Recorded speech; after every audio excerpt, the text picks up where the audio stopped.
Hey everyone, welcome to episode 59 of the Bonehead Podcast, where we talk all things Blood Bowl.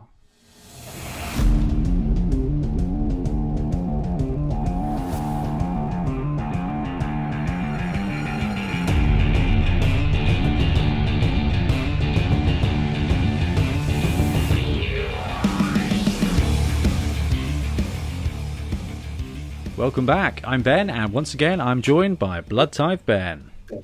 Hello, hello. How you doing, man? You alright? Yeah, okay. Had a good Christmas. Been a nice period for hobby. Every year, it always is like kind of the most productive time of the year, I find, for getting stuff done. Oh, really? I found it literally the opposite.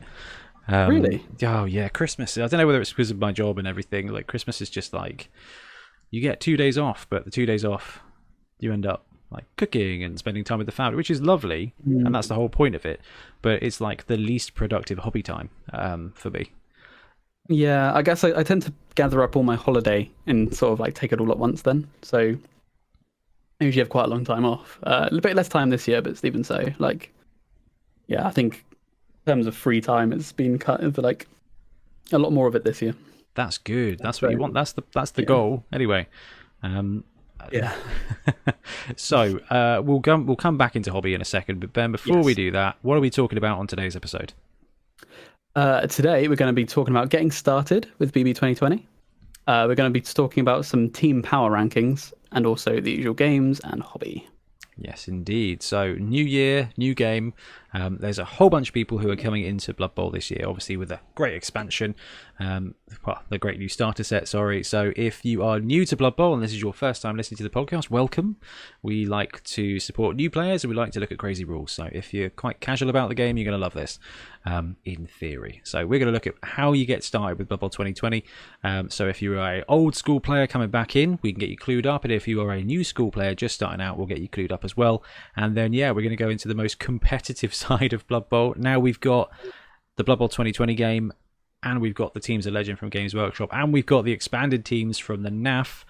We've got 29 teams in Blood Bowl, and we have asked you guys for your feedback, and we've got some power rankings for you, so you can kind of go into the new season knowing who is kind of expected to be the best of the best. Yeah. Anyway, let's move on to hobby.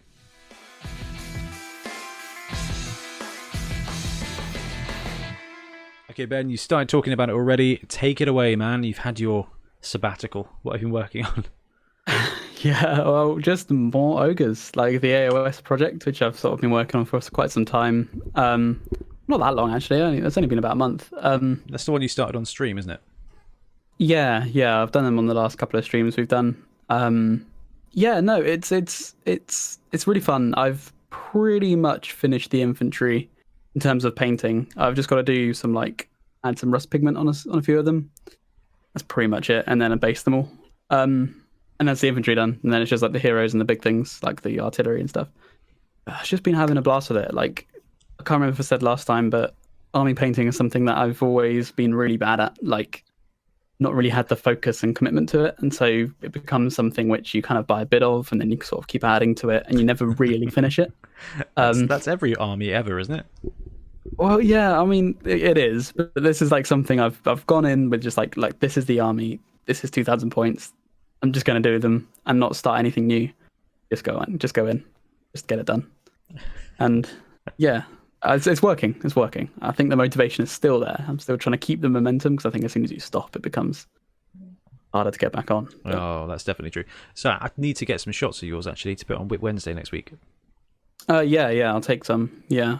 Got quite a lot. A few people have asked as well, which is pretty sweet. Oh, that's cool. So this time last year, what were you working on? Was it the verdigris Iron Golems, guys? I think that was a bit. Oh, I actually don't know. Maybe it was a little bit before because your hangover. It was bowl. a bit before because this time last year I'd have just finished the stuff we did for the Hangover Bowl, the New Year's thing, and that I applied that technique onto it.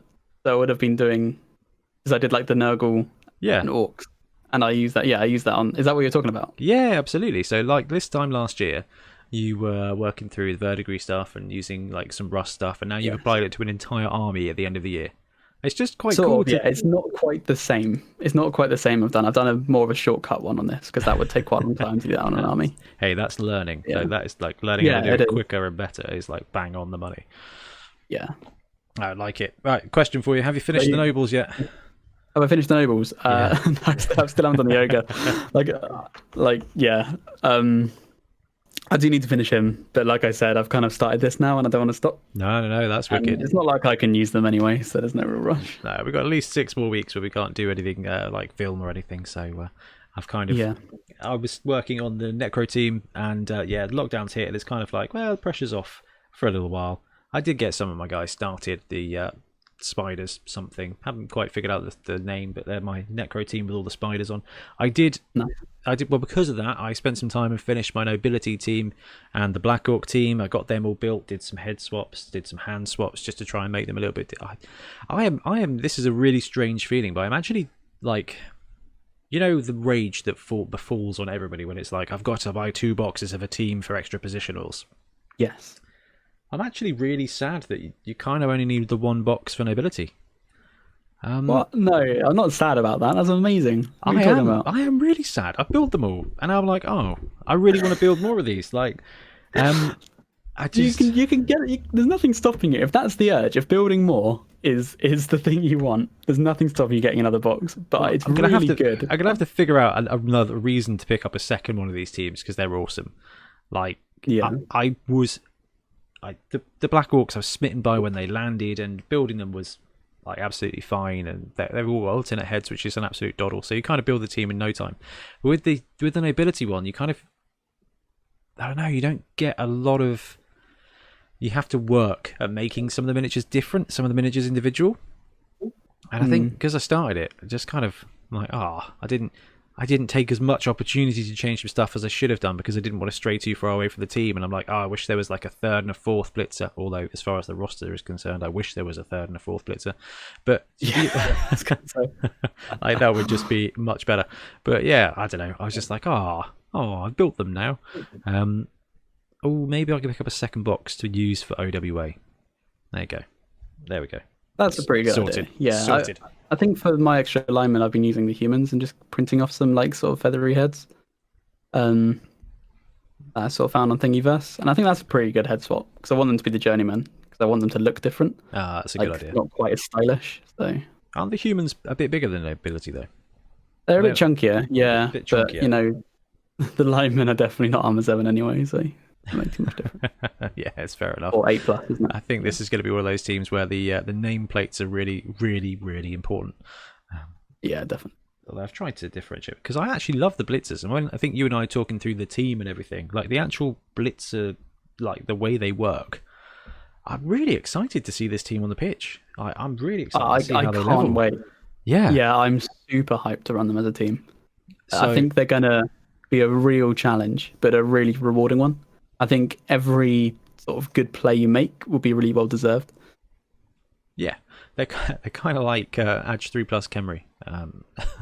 Yeah, without the punch. Yeah, without the strength. No, what we need to do, Ben, is get some tabletop simulator on the go. Yeah, I think we should. They really do. A load of people on YouTube have been sort of saying, you guys need to get on this. So we're like, we just can't film because we can't play games. I'm like, just use tabletop simulator. It's going to be fine. Yeah, there's no excuse really, man. Yeah, I think we need to get that sorted. So yeah, I built the Black Orc team. I built the Human Nobility team. I did some conversions. I stalled with the Necro team. I did, however, manage to print an entire Blood Bowl team. I showed it off on Whip Wednesday.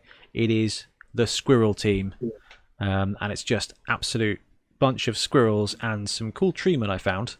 I think they're called like blights or something. They are pretty cool looking treemen, yeah. Yeah, I've kind of scaled them up. I went with them because they are gnarly enough, but they are kind of cartoony, so it kind of fits. Yeah.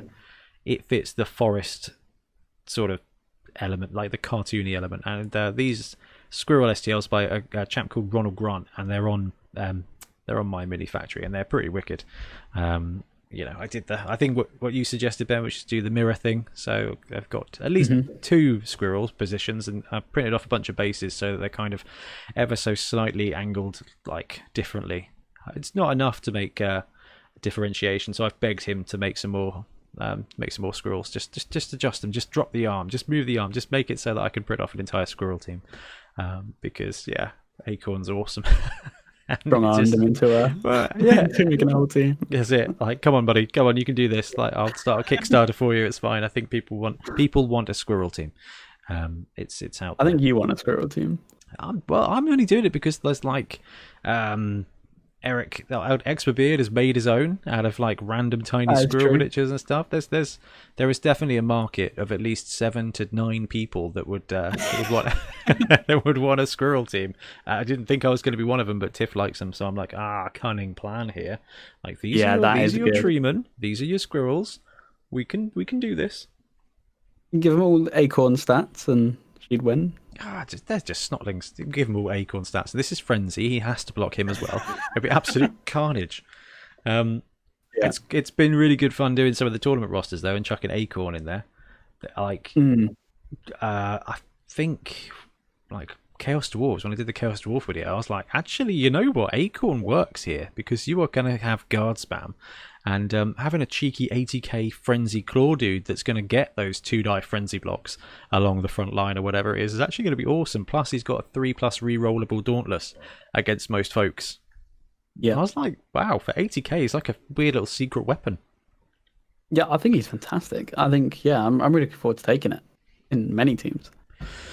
So there's when I did the monthly meta this week, which is a show I do the first Monday of every month. We look at what's legal and what's lethal in Blood Bowl. So what's like current in the meta and what's doing well in the meta. There currently is no meta. Hence, we're doing an entire show or an entire segment on the power rankings to kind of predict it.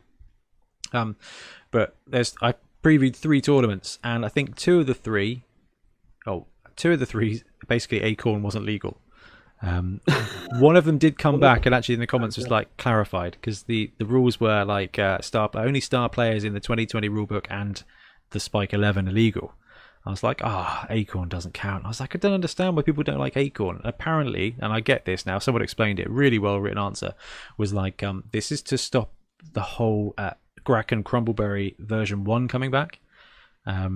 Like, Acorn is a joke, it's a meme thing, and it's perfectly manageable.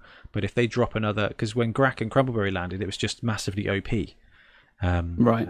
They were like, it's to stop that from happening. And I was like, I hadn't considered that just because there's one Acorn miniature doesn't mean they won't just drop another Acorn or another something else that kind of comes out of left field and ends up being very overpowered for Blood Bowl. Yeah, I can see that. Yeah, I was like, all right, that's fair enough. That's fair enough. You've got me there. So yeah, printed a team. That was pretty sweet. Printed a whole bunch of spaceships as well, because I love spaceships. And some boats. Well, yeah, just been doing a little bit of hobby. Not had a huge amount of time, but found some time to do that stuff. I have kind of broken my printer. It's just not printing, and things are printing out at weird angles with bits missing. So it's okay. These things are all part of the journey, Ben. You'll have this little break, and then you'll be like, oh, I miss it, and then it'll print it, and it'll work again, and it'll all be good. And yeah, it's been quite nice, like not having, because I've chain printed since I got it, like literally since I got it. Like, it's been, I'll pop out before I go to bed and take it out, clear in a print, put another print on before I go to work, go out, change the print over. So just like 2 prints a day, which is why I've got this table full of resin like nightmare. It's awesome. And it just feels weird to not be chain printing, although we do now have a reason to print stuff. We can't talk about it just yet, but like there is a very, very exciting reason for both of our printers to start doing some stuff, which is pretty cool. We got a few other things to talk about today as well. But yeah, so hobby wise, I've been doing that. What's next for you, Ben? So probably carry on with this. I got some really cool, nice like orc things from RTLW, which are really good. I'll show them on camera. RTL do some absolute ridiculously nice stuff. Yeah, I've just got these in front of me because it's like the motivation to finish my projects, because I'm just like, I really want to paint these. So it's kind of, they're just there looking at me. They're beautiful though. You look up, I think they're called like, I remember what they're called, the Iron something on RTLW, but if you go on their website, it'll be there. But they are cool. They are cool. I'm only shilling them because I love them. Yeah. Yeah. They I've are also got like absolutely massive. And that bike you built, or have Hmm. got to build, have you built it? Oh yeah. Oh no, I've built it. I have built it. And it was in like Yeah. 35 pieces. More than that. I think it's Oh no, 55. it But was yeah. ridiculous. It was just this little baggie of resin that Ben chucked. If I remember, Weighs a ton. I'll try and put it on the screen. It feels like a metal mini. How heavy it is. It was ridiculous. And then the instructions were like, it was like this expanded diagram. It's like the kind of thing you'd get in like an engineering manual. No kind of order, no kind of structure to it. I was just like, I was just terrified at the prospect of it. But I don't know. Like Ian said, you orc players, you just like, what was he said? Build and believe, or believe and build. Yeah. It's like, does it go there? Doesn't really matter. Just put it there anyway. As long as it looks cool, the orcs will find a way to make it work. Exactly. I do Little like guns like not connected to anything, or like bullets that just aren't. They don't have any chambers for them. Yeah. that. We're no, go for it, man. Oh no, I was just going to say, and the other thing was Nurgle as well, because I think I'm going to try and get a Nurgle team painted for the new season as well. I think that'll be the really, team I remember. really, Yeah. I think the Nurgle was going to be the second team, the new league. So I've got them on the desk as well, kind of like looking at me, thinking. But they're Enough. awful. Exactly, but that's kind of why I want to make them work. I mean, we're going to talk about it later in the power rating. Because, No, the beauty doesn't of worth tier anything, 2 yeah. teams. Like Ben just wants to be the underdog master. They're not tier 2. We'll talk about that. I think I'm going to agree with you. Right, normally we'd bounce into, well, we would have already done the news, but the one lovely thing about Christmas is that there is very little news over Christmas. One bit of news to talk about, though, is the thing that Games Workshop released, which was saying we're not going to releasing as much stuff this year because of delays.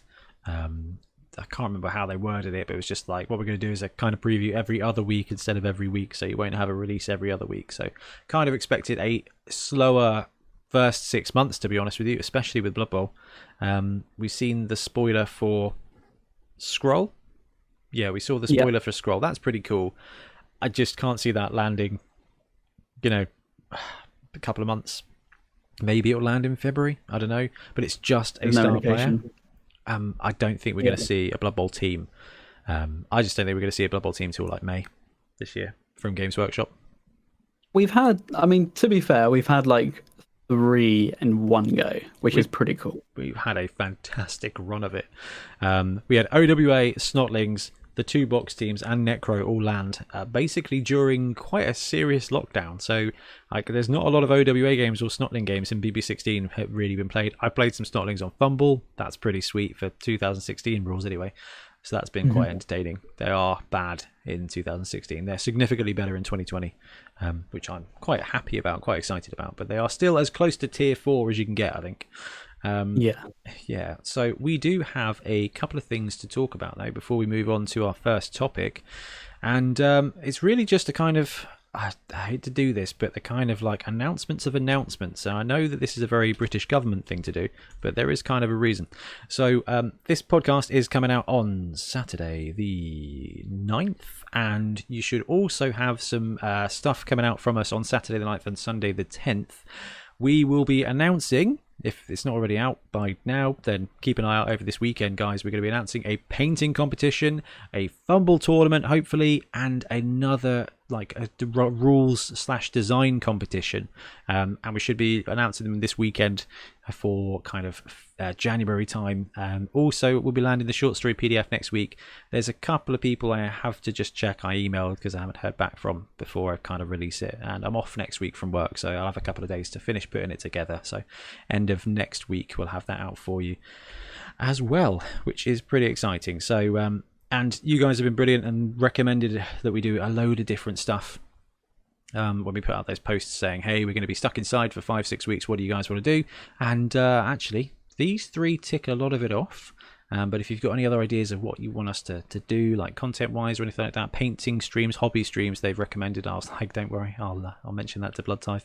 Yeah, definitely. I know you're big on those, Ben, so I'm on board with that as well. So we'll be hanging out with you guys as much as we can, and we'll just have to hunker down for this next 70 days or whatever it's going to be, and just farm out some excitement. And the cooler thing is that we actually do know of a couple of bits going on in Blood Bowl world that we actually can't talk about, but is kind of coming in the next month to 2 months to 3 months. So there is some exciting third-party Blood Bowl stuff coming, and I've seen some of it, literally seen and held some of it, and it's awesome. And there's some other stuff that's coming out as well, so it's not going to be that bad. Even if Games Workshop can't support us, there's some great third-party stuff to be excited about coming along. So I'm looking forward to that. And to keep us busy, I want to talk about one thing, Ben. Go for it. Just one thing that I mentioned, which kind of falls into the news category. But can we talk about, just for like 5 minutes, how amazing the new Lord, Slaanesh Lord, is for Age of Sigmar? Oh, that weird thing from Age of Sigmar. Yeah, it's like the Lord of Gluttony or something like that. Okay. Give me a second. Let's have a look. So that was the thing, but that was in the release, wasn't it? That said, hey, there's some stuff coming next year. Yeah, and they did like an article on this. And the reason I wanted to mention it on this is, yes, it's AOS, but they're really hard supporting this Mortal Slaanesh thing now for Age of Sigmar. Oh. And we talked about Slaanesh being like a possibility for something in Blood Bowl, because it's just really not like they've got a couple of stars, don't they, that they used to have, which kind of were is Lou Grip still in? Sorry, I can't remember. Lou Grip's gone. Yeah, he's gone. Okay, he's gone. But like I want to talk about this just because it's everything I love, and I know we discussed this on a couple of the painting streams about kind of exploring a different part of Slaanesh that they haven't really touched on. It's always kind of been the kind of elegant, kind of weirdly sort of like, in a way, like sexual, like Slaanesh. But this going hard on this dude is just all about himself. And he's huge, he's fat, he's like on the back of a throne with things carrying him. And if you haven't seen it, go on the Warhammer community article. I think it's under like sample the Decadent Delights 2021 has in store. Yeah, we'll put the link in the show notes. I've got it up on the screen now, Ben, as well, for cool. those of you watching on YouTube. Is it just me, or does this Mortal Slaanesh thing kind of, there's a 300 vibe for me? Oh yeah, there's super like Persian. Yeah, Persian, Xerxes, and, that kind of stuff. Like it's really it's hitting the style on the head. If you like purple and gold and gluttony and excess, then this is absolutely bang on the money. But yeah, if this translated over into Blood Bowl, it would be as family friendly as Blood Bowl is. It would have a unique style, and I don't know. I think you could do so much with this direction, just this like art direction and like style direction, because you've got so many things on this model which could like be different parts of Slaanesh. Like you've got like the peacock sort of woman holding a thing. Like you can't even tell with Slaanesh, but like this character has like is completely different to the one on the other side with the sword, who's like in full armor, and then you've got these like ogres like pulling the chariot, and then obviously the guy himself who's like really huge. And like I just think like you could make a team out of the different. You could make a team from the guys on this. Yeah, you're exactly right. You've got a couple of armored warriors, you've got priestess, you've got the head coach, you've got the Slaanesh ogre dudes. They're probably Slaanesh spawn, aren't they? I'm not sure. I'm not sure what they are. It could be. They look more mortal. But spawns start off as mortal, don't they? I think they start. Yeah, I guess they start off as anything, really, don't they? Oh no, yeah, I guess you're right. Yeah, and they become all like corrupt and possessed and turn into tentacles, isn't it? Yeah. Gifted, and just grow stuff. Yeah, but yeah. Actually, the whole Mortars of Slaanesh. There's a bunch of them that have kind of rented out part of their body and soul to demons, so they've kind of taken on half demons like status, haven't they? So I wonder if these guys are kind of like that as well. Yeah, they look like it, especially the big claw hand. Yeah, they've got Slaanesh claws. Anyway, look for Slaanesh to land, and they're probably going to have a lot of dodge and claw, which will be horrible for everybody. Pretty cool. With stylized. No, that would be wicked. Dude, yeah, so I just want to talk about it because it excited me so much. I think this is like the best thing they've released in like. Is that your prediction for this year then? A Blood Bowl Slaanesh team from Games I Workshop? I reckon so. I reckon we'll see a Blood Bowl Slaanesh team. Okay, you go for a Slaanesh team. I'm gonna shoot for a Squig team. I think Games Workshop are very happy doing stunties and silly teams, and I think we're going to have Squig something. Ben thinks we're going to have Slaanesh something. All right, we'll come up with an appropriate wager for it. You know, And if we're both wrong, then I don't know, which we probably will be. At the next tournament we run, that person has to run a team entirely of Snotlings and nothing else. I mean, you would anyway. I would enjoy that. Yeah. Oh, I love it. Right, let's move on to our first topic.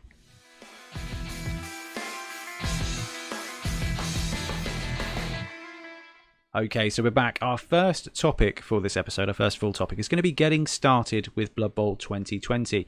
So in the theme or the kind of vein of new year, new game, you know, what is it? New year, new army? Is that the thing that Games Workshop are pushing? Yeah, usually, yeah. Yeah, well then skip that, go straight to a new game because Blood Bowl is just the Omni game.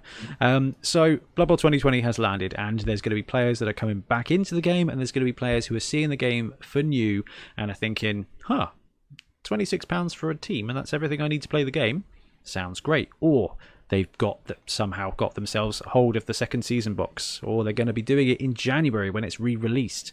You know, there's a ton of reasons to be getting into Blood Bowl, especially with Blood Bowl 3 landing in a couple of months as well. Like, there's going to be more chance for more players to come in, which is really useful because tournaments aren't going to be doing it at the moment, but you know, digital stuff will massively help with that. So we thought we'd talk about like the stepping stones to getting into Blood Bowl 2020. I mentioned it earlier, but one thing I would like to recommend, and this is not self-promotion, but actually the monthly meta every month goes through what is legal in Blood Bowl, basically what teams are legal, what things been added and stuff like that. So if you're playing competitive, actually just once a month you can keep an eye on what FAQs have landed, what expansions have landed, just to keep you kind of current. But starting out with Blood Bowl 2020, Ben, what do you think is the first thing you need? I think in particular if you were to, it's kind of an obvious thing, but like just the box set is really, really good value. Like if you wanted to get into Blood Bowl straight away, I think getting that is kind of unquestionably the best thing you could get. I agree with you completely. If you can afford it, if you can find it, you may be able to purchase the second season edition starter set because you get. Oh, is it hard to get? Well, they sold out, didn't they? They sold out in some places. So maybe I've just seen a couple of things where they've sold out. Maybe it's all fine to get hold of at the moment. But you get your pitch, you get your rulebook, and you get 2 teams, and you get 2 star players, and you get 2 big guys as well. Like, this is why this box set is so blooming good. Is previous box sets have had what I think is probably better teams for starting, but if you want to have a game where you can play with your family, and because of the expansions within it, it's basically like a starter set with 2 expansions right there and then inside it. You've got the beginner games, then you've got the games with star players, then you can beef your teams out with. There's a ton in there, and if you're just going to farm reps against like your family, if you've got a couple of kids or if you're playing with your dad or whatever, you've got a bunch of games in there, which is really useful. I mean, don't get me wrong, playing the same 2 teams, you're going to get 2 different games most of the time. But having the stars in there, having the big guys in there, you've got all the different TVs to run it out at, and that is really, really useful. Let's just go straight to starter teams, Ben. What do you think these 2 are the best teams to start out the game with, though? Really, definitely not. I think we kind of like had a chat about this. I can't remember if we talked about it on the podcast, if we talked about it outside of it, but they're pretty complex to like learn with.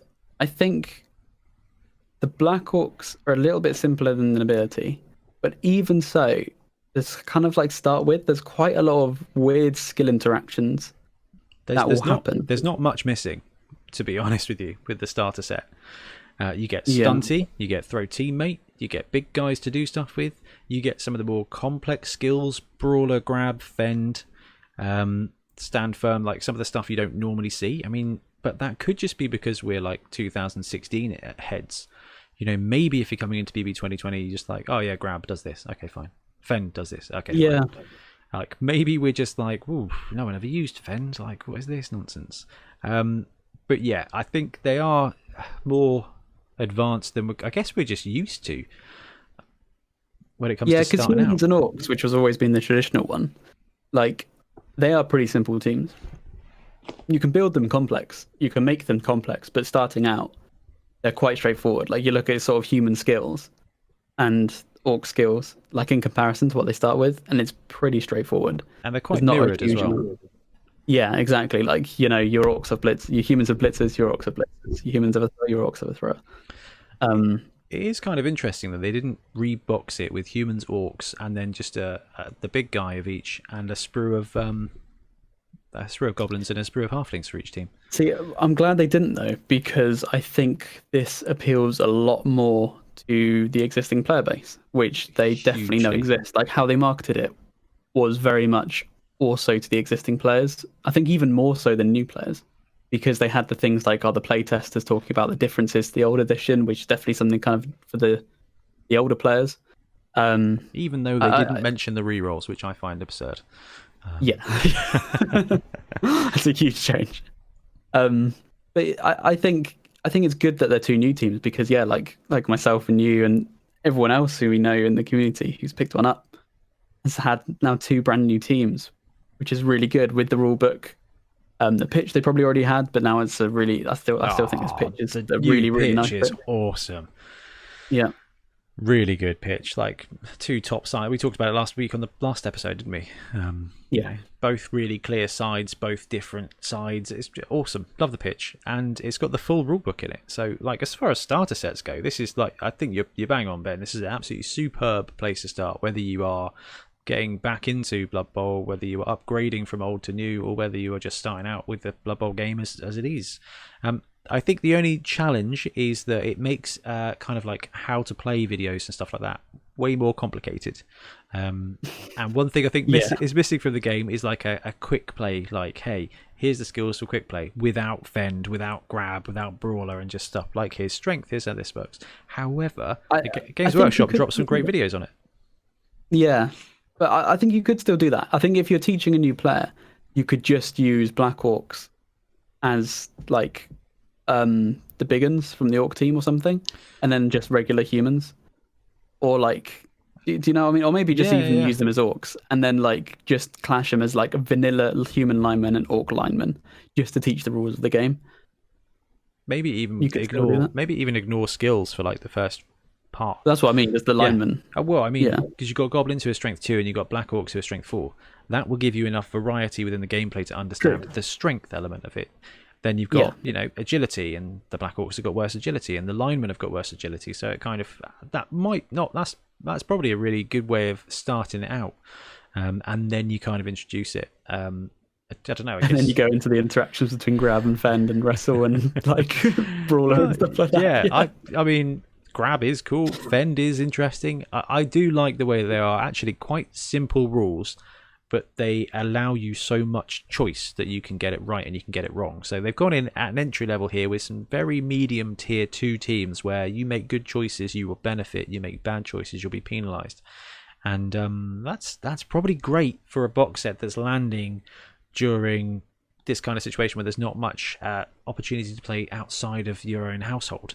Now, Tiff, not a massive fan, played sevens with me a couple of times. We were hoping to get hold of Blitz Bowl Season 2 because actually that's the kind of thing where you score victory points and do kind of stuff, and I was like, we can get away with that, but not so much. Anyway, we're farming Harry Potter Hogwarts battles, so that's right. That's all right. I can see it though. I think Blood Bowl is like, if you're thinking of getting someone into it, and you're really keen on it, it's a competitively minded game. Like, you have to be willing to win, which I think some people turns people off in some games. I know I've played with my girlfriend, and she doesn't really like competitive games because I'm a terrible winner and an even worse loser.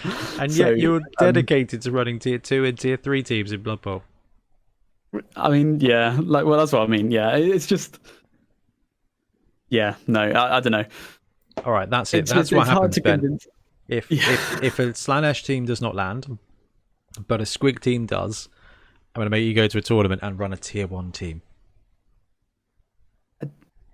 That's going to be your I pun. just That's going to don't- be your yeah. forfeit. You're going to have to run Skaven. You've got a lovely Skaven team. They've all got their raincoats on. I almost did actually. I did You almost did. run Skaven You last did. year. You were saved by COVID. I did Amazons in Sewer Bowl. That was filthy. So Oh I have had a yeah. bit of cheese experience. Amazons. So yeah, the starter set is great, but let's say you are coming back into it, and you've got some stuff from 2016. The reason I say you've got some stuff from 2016 is because the models have scaled up from the olden times to now, and quite frankly, all of the models are better. When it comes to Games Workshop, there are some models that are fiddly to build, but all the models are great. Like, there's just not really a bad team. From a style point of view, from a miniature point of view. So yeah, say you got a couple of teams from 2016, you got the new scale stuff. The rulebook covers what, 20 teams, 21 teams? Yeah, That's an absolute ton. So you get the rulebook, you've got all the rules for all the star players that are available at the moment, with the exception of Acorn. You've got rules for all the teams that you can go to Games Workshop or your local game store and order and buy right now, and then you can just pick up the rulebook if you've got the starter sets from 2016, or if you've got somebody you might like to play with. It might not be the worst thing in the world to pick up the 2016 starter set on eBay and just get the rulebook. yeah. It's honestly not a bad shout at all. So you got the starter set, you need the pitch, you need 2 teams, you need the rulebook. There's a digital version, the box comes in the box set, and it's also available separately. So that will get you started with, and then all you do from that point on, this is why I absolutely love Blood Bowl, is all you do is buy more teams. That's all you need to do. There is, I mean, we love building tournament rosters, we love looking at star players and inducements and other stuff you can do, but realistically, all you need to do is buy a team and you are good to go. There's no deck building element. There's no like, I need to brew this up. There's no like in some of the other games where it's like, oh, do I arm this guy with a shotgun or a las gun? Like, what's going to be better? No. You just build the team. Like, there's not even, I think, correct me if I'm wrong, but there's not even any box sets where there are a player that you can build as one type or another. Not in Games Workshop boxes, no. Yet, although I can see them doing that in the future. I think they should do that in the future. That'd be pretty sweet. Upgrade kits. Yeah, well, yeah. Well, I tried that. In fact, just had a comment moaning about upgrade kits on the. Oh, really? Yeah, moaning about that, about the Skaven one.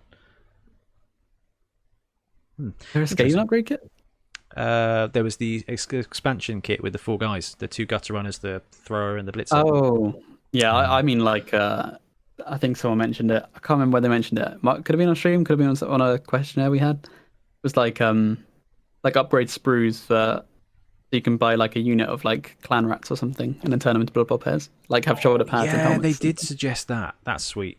That's sweet. And that's a cool idea. We should crowdfund that to be like just like Blood Bowl expansion gear and find that would be really good. Just all you need is shoulder pads, helmets, and open hands. Yeah, or fists. Like so it doesn't look like weapons. Knuckle dusters is what you need. Yeah. Oh yeah. Of course. Yeah. Open hands and knuckle dusters with shoulder pads, helmets, and knee pads as well with spikes.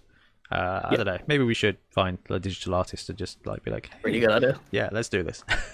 Let's do this. Let us know if you're interested, because we could. I don't know. I'm feeling good about this year. We can make it happen.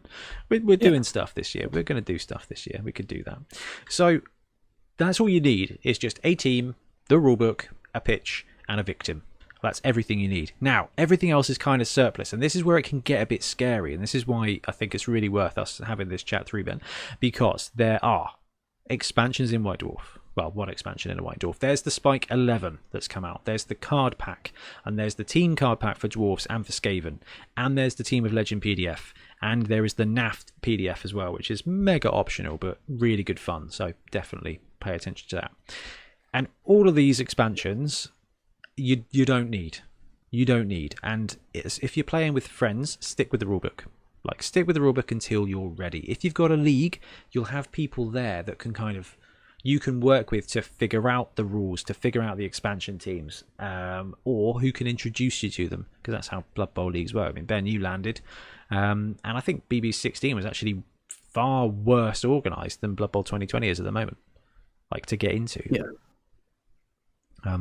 I mean, how did you feel about discovering like the Khorne team and everything? Yeah, it was kind of like, saw the light really. Saw there was a Khorne team, and I was just like, well, I've got to have one of those. But I think even like Chaos Renegades was a team that wasn't in. Well, there wasn't in the Teams of Legend PDF. I don't think It was on the thing that did it. There was a NAF PDF. Yeah. Which had everything. Yeah, the teams list was awesome for that. Yeah, that I kind of like just always referred to. Super handy. I think Fumble have done a great job of collating everything for Blood Bowl 2020. Yeah. So I think that's going to be a pretty useful resource, especially when they upgrade in a month or two to the new system. That'll be quite cool. But anyway, there is the Spike 11. The Spike 11 has the same rules for the team that the Blood Bowl rulebook does. It's just got some optional extras for you. You've got a few extra stars. You've got some inducements. They're optional as well. You've got some cool league rules. Again, that's optional. Now, I love this Spike. This Spike is awesome. And if they bring out more, I'm going to be just insanely excited. So if you're starting out with Blood Bowl, rulebook, teams, pitch, don't worry about anything else. Nothing else matters. Then I would say get Spike 11 for the fluff and for the extra rules, because that will massively guide you as to this is the next step for Blood Bowl. Like, this is the next part of adding to the game, because it adds everything. Adds inducements, adds star players, adds special rules, adds pitch rules, adds everything. Spike 11 is a really good kind of indicator as to where to go next. What do you think to that, Ben? Yeah, I agree. And it's pretty like, I think the good things with the spikes is it's quite like a low price. Like they're pretty cheap, and for it you get like a good like sort of evening's read that will just hype you up to play. They do a really good job of like making you want to play Blood Bowl, especially in playing it in like certain ways, especially the Spike 11 one. I think like the league rules and stuff like that, it would just really make you feel it's quite. I think with Spike 11, it's quite on theme with Halloween, which I don't know. At the time, it was still nearly Halloween when we read it, which kind of felt fresh. It did feel appropriate, didn't it? Yeah, reading that in like February or something I don't know how it would feel, but it's still really well written. And as you say, it kind of adds the inducements and adds everything to play the next step. And it's £7.65. You can go to Entoyment and pick up one for £7.65.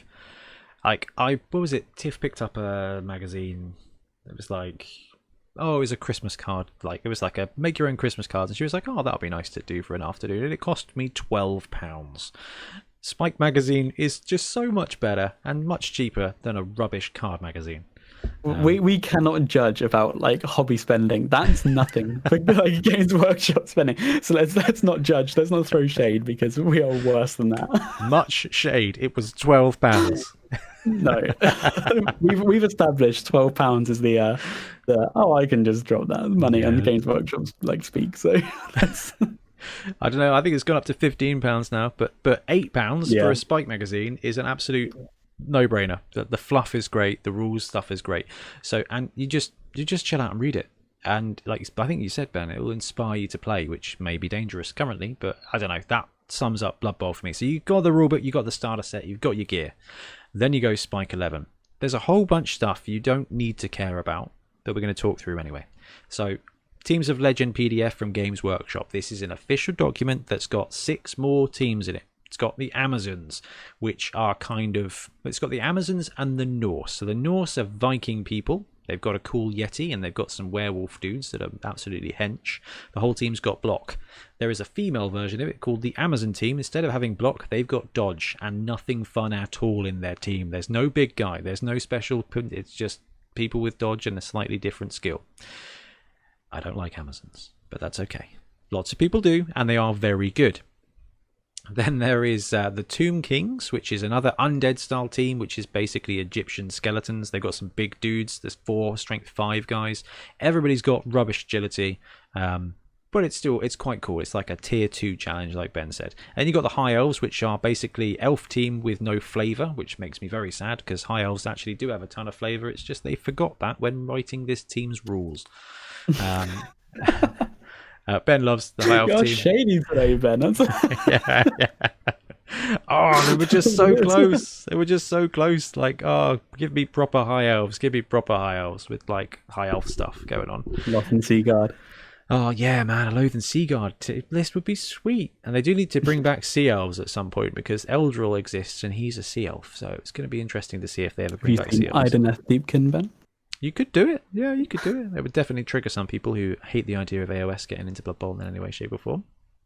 Doesn't look like Games Workshop's going that way, so that's all right. Yeah. And what else they've got? Chaos Dwarves. Chaos Dwarves are a sweet tier 1 team. They're halfway between a dwarf team and a chaos team, essentially. They're really good. Yeah.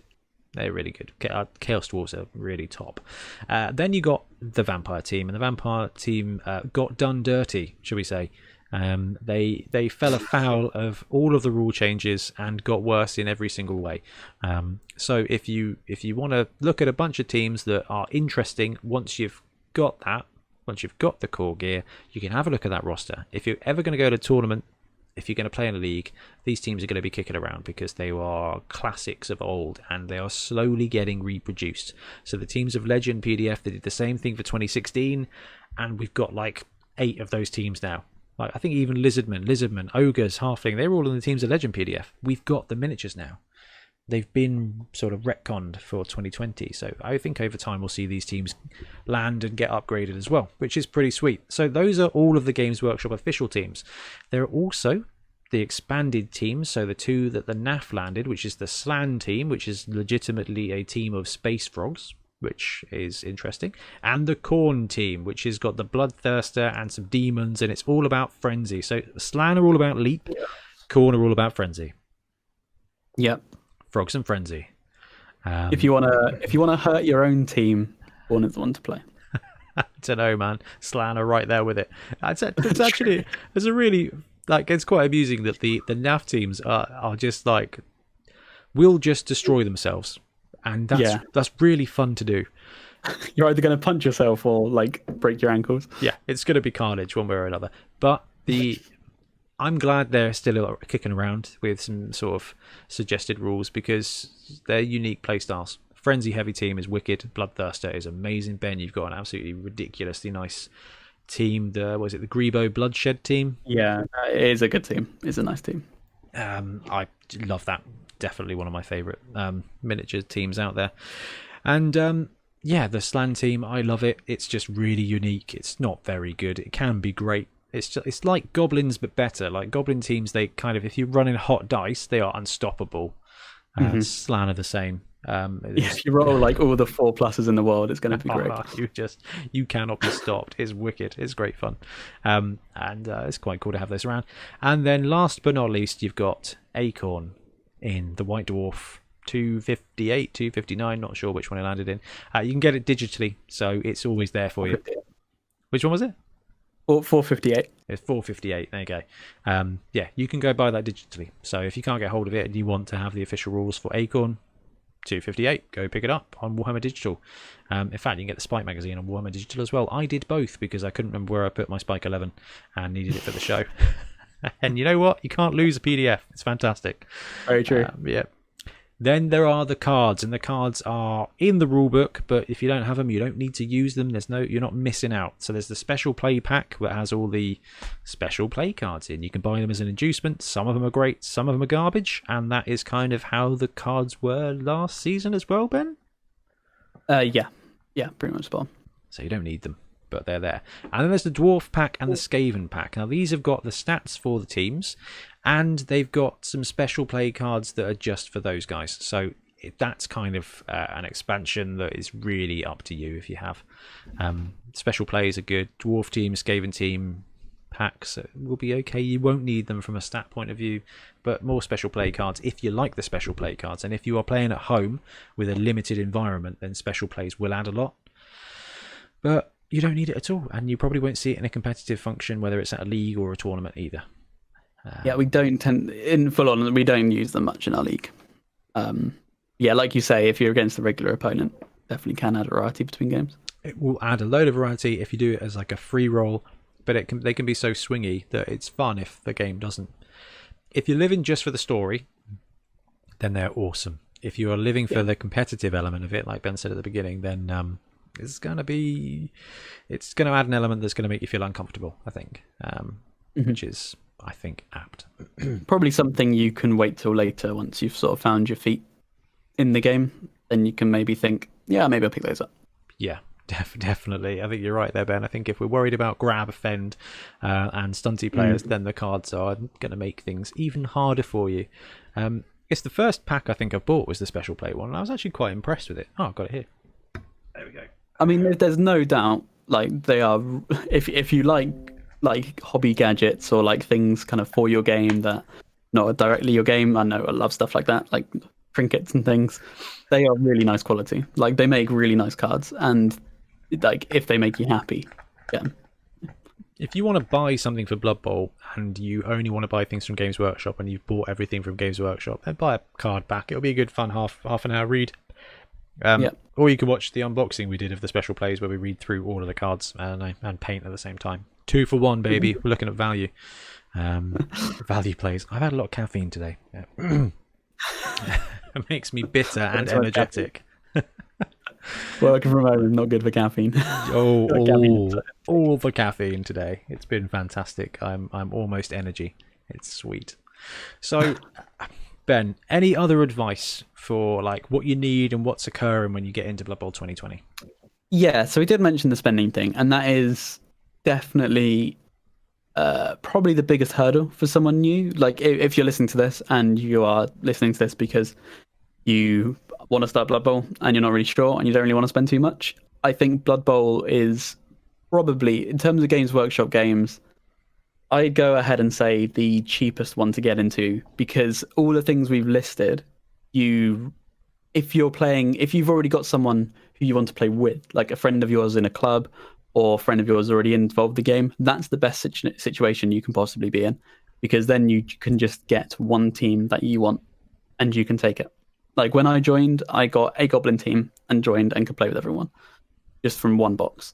And I think that's really good. So, like, if someone has the rule book, if someone has a pitch already, they can teach you the game without you having to invest in it. And you might like it, you might not. I had a friend who tried teaching the game. It just didn't click with him. But all he had was an undead team, which he loved the models anyway and still painted up.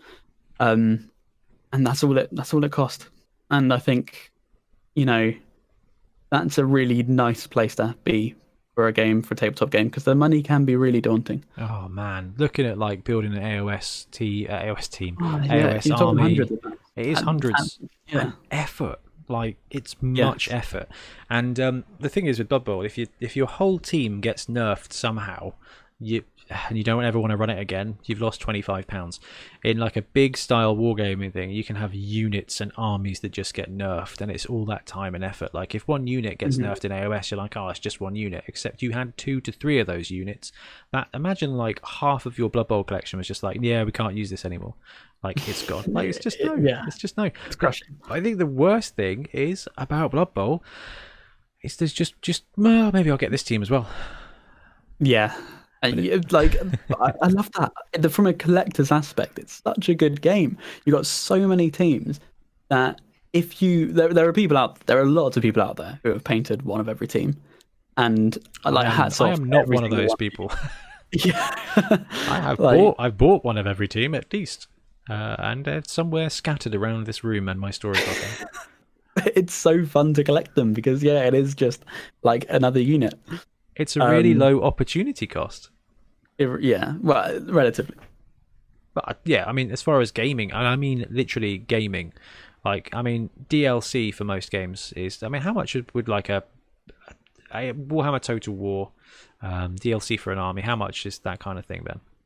I think they start around £10. Okay, so for a PC game, £10 for an expansion.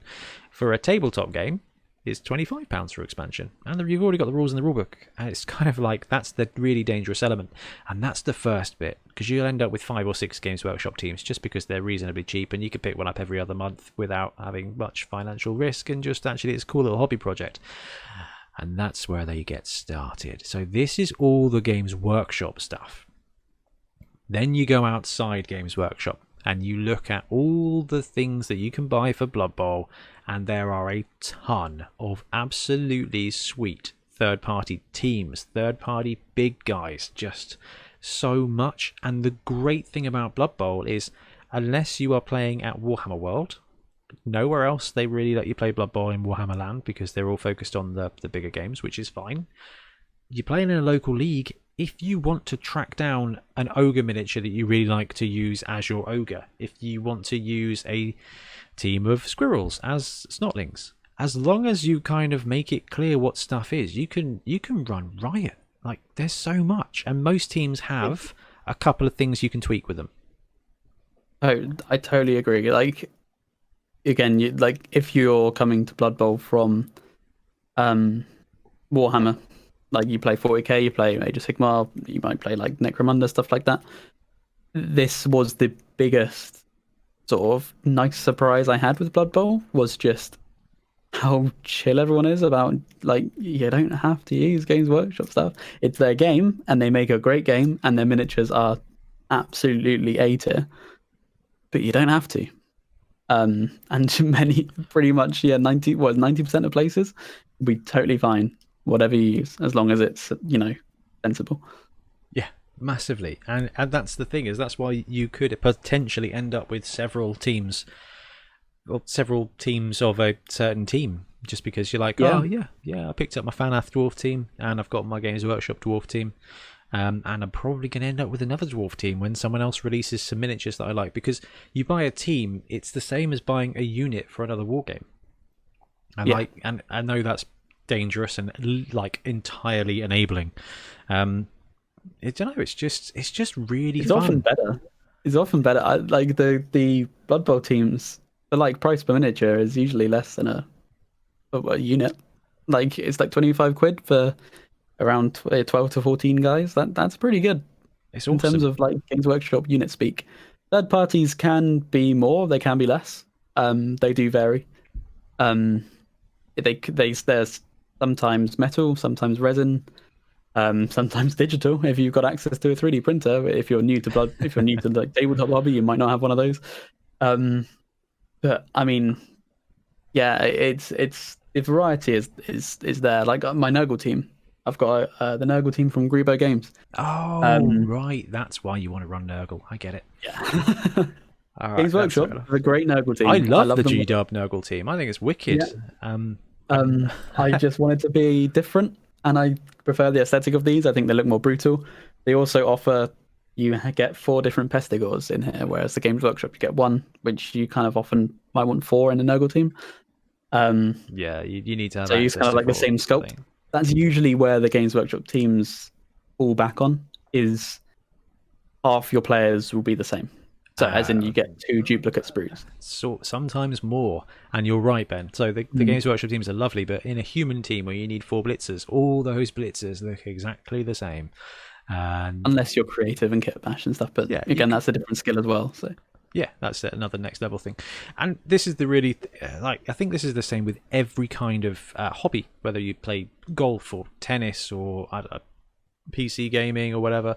You get into it, and then you want to spend X pounds on something where you could spend 25, but actually I would upgrade. I'll get the next level. I'll go third party and spend £80 on a team instead of 40 with a big guy.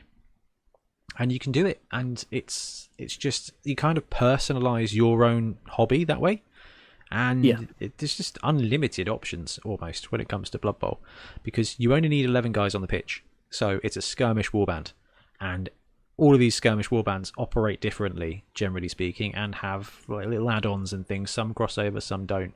And that's the danger, is that when you start I get my dwarf guys, I'll paint them the same as my human guys, and then I can use them the same as my old world. Then I can form my old world alliance, and then I've got my halflings, I'll paint them the same as well. Then I can use my treeman as deep root, and I can use it and then before you know it, you've got all the teams, which is great. Because then when you go to a tournament, when you go to a league, when you have a pickup game with someone, you got so many options. You're like, I kind of fancy smashing face, so let's run some Black Orcs. And you can get into finding out what it is that you like about the game that week, because it's going to change. I mean, Ben went nuts for goblins at the beginning, then hard swapped to high elves because there was a tier 2 team with an insane amount of potential and wanted to see what it could do, and then he's flip-flopped back to potentially one of the worst teams of the game with Nurgle, just again to see what he can make it do. And that's clearly what Ben likes to do, is take something that's subpar and make it overperform. And that's awesome. That's his angle, that's his challenge. There are some players out there that want to take the top team and make them overperform and win lots, or just take a stunty team and just literally just enable your opponent all the time, and that's what you get out of it. And there's multiple angles, but every team has a chance to win, which is also, I think, probably my favourite thing about it, is that no game is a gimme. Like, there was that one game in our league where Lewis took Lizards against Ian's Goblins, and Ian trounced him 6-1. yeah. Like, legacy. I would have bet much money. I would have bet many gold on Lizardmen destroying goblins, and it didn't happen. Like, it's just crazy. And that's a great thing about Blood Bowl, is that there's a sequence of events, and sometimes these things happen, and it's crazy, and you can't guarantee it. So every team is worth taking. Yeah. To piggyback off of that, you mentioned as well, so you mentioned tournaments, and if you're getting started, the idea of a tournament might be like crazy, but I think it's definitely worth mentioning that Blood Bowl tournaments are brilliant, especially like even for new players, because like you said, no game is a gimme. You've always got a chance. Blood Bowl is a game where it's easy to learn, and there is a ceiling. There is definitely like a sort of like, sorry, I'm phrasing this badly. It's easy to learn, but like skilled players can still get better. Like, but the beauty of it is there's an element of RNG. Like you say, the goblins winning against lizards 6-1. That's not to say that every game you go in will just be a roll of the dice, but I think with Blood Bowl, it's a really, really, really well crafted balance of skill, randomness, and like just fun. You have games in Warhammer like 40k and stuff, which is like one army is just the hot pick this month, and you might see that army like in 60% of the tables, and some people have the money to spend on their army, and they could afford to buy all the good units for this season of the year, or this like quarter of the year. And you don't get that with Blood Bowl. You buy your team, and that team will play you for the league. You can buy your team and go into a tournament. You can win that tournament from just being a good player and making the right decisions and hoping the dice are in your favour. Yeah, you just play to your outs, and sometimes they will all fall in line. But the cool thing is about tournaments is, Ben's exactly right. Go along to a tournament. If you are new, you will probably not win as hard as some of the better players, and because most tournaments are Swiss pairing, you'll end up kind of middle to bottom, and then you'll play with a bunch of other people that are probably the same skill level as you, which is exactly what you want. If you end up playing against a player who has got higher skill, you're going to learn stuff, and they're going to be nice about it, and then you're going to end up playing someone who's also lost their first round, and then actually you're going to have a good chat, and if you lose that one, you're going to go and you're going to play a goblin team, and you're going to get a win. It's perfect. Like, I think it's almost like advisable to play your first tournament with a low tier team, because then you can blame the team. You don't have the expectations to win. I did. My first NAV tournament, I went with ogres, and I went 1-1 and 1, and I had a great time. Like, I was just there to throw off the casualty curve. I was like, I'm just going to be there to just throw bombs and snotlings at people, and that's all I did all day. And I won one game, and I drew another, and I lost horribly to Wood Elves, but nearly pitch cleared him. So it was like, sweet. I nearly came away with that with a 2 and a draw. Like, I was like, this is amazing, because it's just it can happen. You just play, and you just play for fun. And there are rewards for that. Like, a lot of tournaments will have like the casualty award, and so you can play to those. You can try and win those, and that can be your victory. What did I earn? I think I earned Did I earn chocolate armor that one? I think I might have done, because obviously things kept dying, so it was just casualties away. And that's it. I guess that's another thing, is you just kind of... Resurrection is a really good way to learn, but League is the best way to play. Yes, I agree. But only matters for as long as it matters, which is why I'm very excited for BB3 to come, because there's going to be a whole bunch of stuff happening there in League, because those leagues are going to be real things that do not go away, and that's going to be really quite sweet. I mean, that's a whole other topic now. If you want to getting started, I was going to talk about the video games. Go for it. Let's go. Sure let's go now, because this is all the tabletop stuff, but getting started with the video games is complicated at the moment. But take it away, Ben. I was just going to say, I think, especially now where tabletop is difficult to play, I think you really can't go wrong playing video games. And we are in a bit of limbo where BB3 is coming out. We don't know exactly when. Is it this quarter of this year? It's supposed to be Q1. Amazon had it up for pre-order during March. Okay, so probably going to come out around then. Yeah. Around, early spring.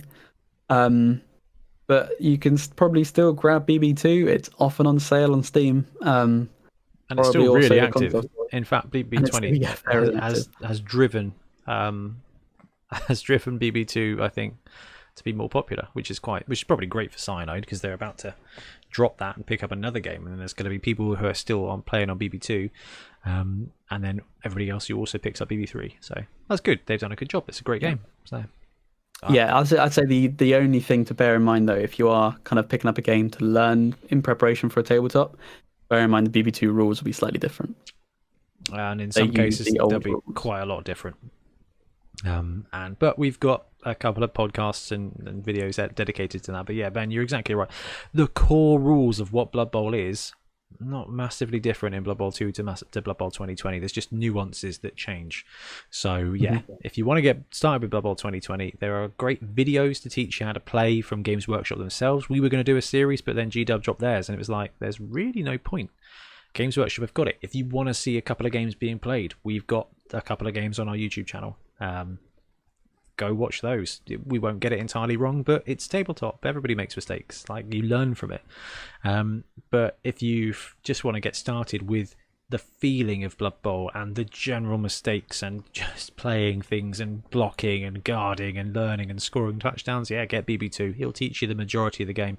I'd say 90% of it was the same, Ben. Yeah, definitely. It's still Blood Bowl.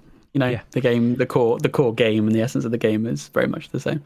The only sad thing is there's no Black Orcs. There are Imperial Nobility, which is gutting, because I just want to farm a load of games. I want to take one of the awful throwers on the Nobility team and make them a pro thrower.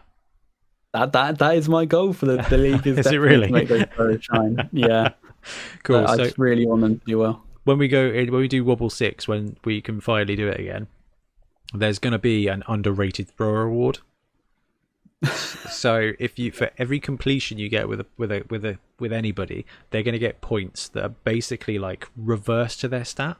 So someone with passing 6 is going to get 5 points. Someone who's passing 3+ is going to get 2 points. So it means that the Skaven throwers and things like that aren't going to score as well. But your passing 3+ human is going to get some points in there. He's going to get 3 points per pass or whatever it is. Because I just love the idea of having a goblin quarterback who's just rated the underrated passer award, and they're gonna get an MVP at the end of the season no matter what. That'd be good. Yeah, they just automatically become PA2+ for the next season. Yeah. Or a random passing skill. Just boom, they get the random passing skill. Roll, safe throw, or cloud burster, or whatever it's called now, and never ever use it. So yeah, Ben, you're exactly right. Tabletop, you can do it. You can paint it. You can prep it. If you live with someone who's a gamer, you can play a ton of games.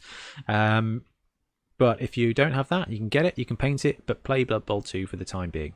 Then you can expand into Fumble, which is going to swap over to 2020 at some point. And when it does, we are going to make a jolly big hoo-ha about it. Do not worry, because it's going to be one of the best moments of this entire year if they bring the secret teams as well. Yes, I really, really want that to happen. Tiff knows what Fumble is. So I'll be like, they're going to play a Fumble game. And she's like, that's the one with the cool sound effects, Ben. And just looks at me. The cool sound effects. Yeah. Yeah. When you throw a teammate and stuff. It's so good. It's so good. Oh, it's barely 2000. It's just awesome. I love Fumble. It's really retro. I wouldn't recommend Fumble as starting out for Blood Bowl though. No. It's a thing. It's like learning a new programming language. There's a Yeah, it pretty much is. yeah, it's It's remarkably great. close. It's fantastic. Once But you get it, it's once you get it, it's sweet and it's a powerhouse. Yeah. But it is just really odd. But BB2 is a great place to start. Still, BB3 will be an even better place to start. And then, get in contact with us. Let us know what you need. Let us know if you've got questions. Like, drop us messages. But pay attention to our shows and stuff, and let us know if there's something specific you want to expand on, because we are just here to help facilitate more people play Blood Bowl, because more Blood Bowl is more better, and that is literally our tagline. So yeah, I think that covers everything, Ben. I think so. Yeah, just enjoy it. Just enjoy it. If you really are in doubt, I think just pick up a team and paint it, and then that's usually enough to make you want to play. And if you don't like it, glue weapons to them, because they all make sweet skirmish warbands. It doesn't matter. There is not a Blood Bowl team that wouldn't look wicked with guns or swords. Oh, mate, yeah, definitely. Right? Maybe that should be another one of our challenges as we go through the year, Ben. Ooh, that is a good idea. Make a Warcry warband out of a Blood Bowl make team. a Warcry or Necromunda warband out of a Blood Bowl team. Go. That would just be sweet. All right, we've already got something lined up for January, but I don't know, maybe March or something. That's such a good idea. I'm so on board with that. Wicked. We are going to take a break and we'll be right back with more.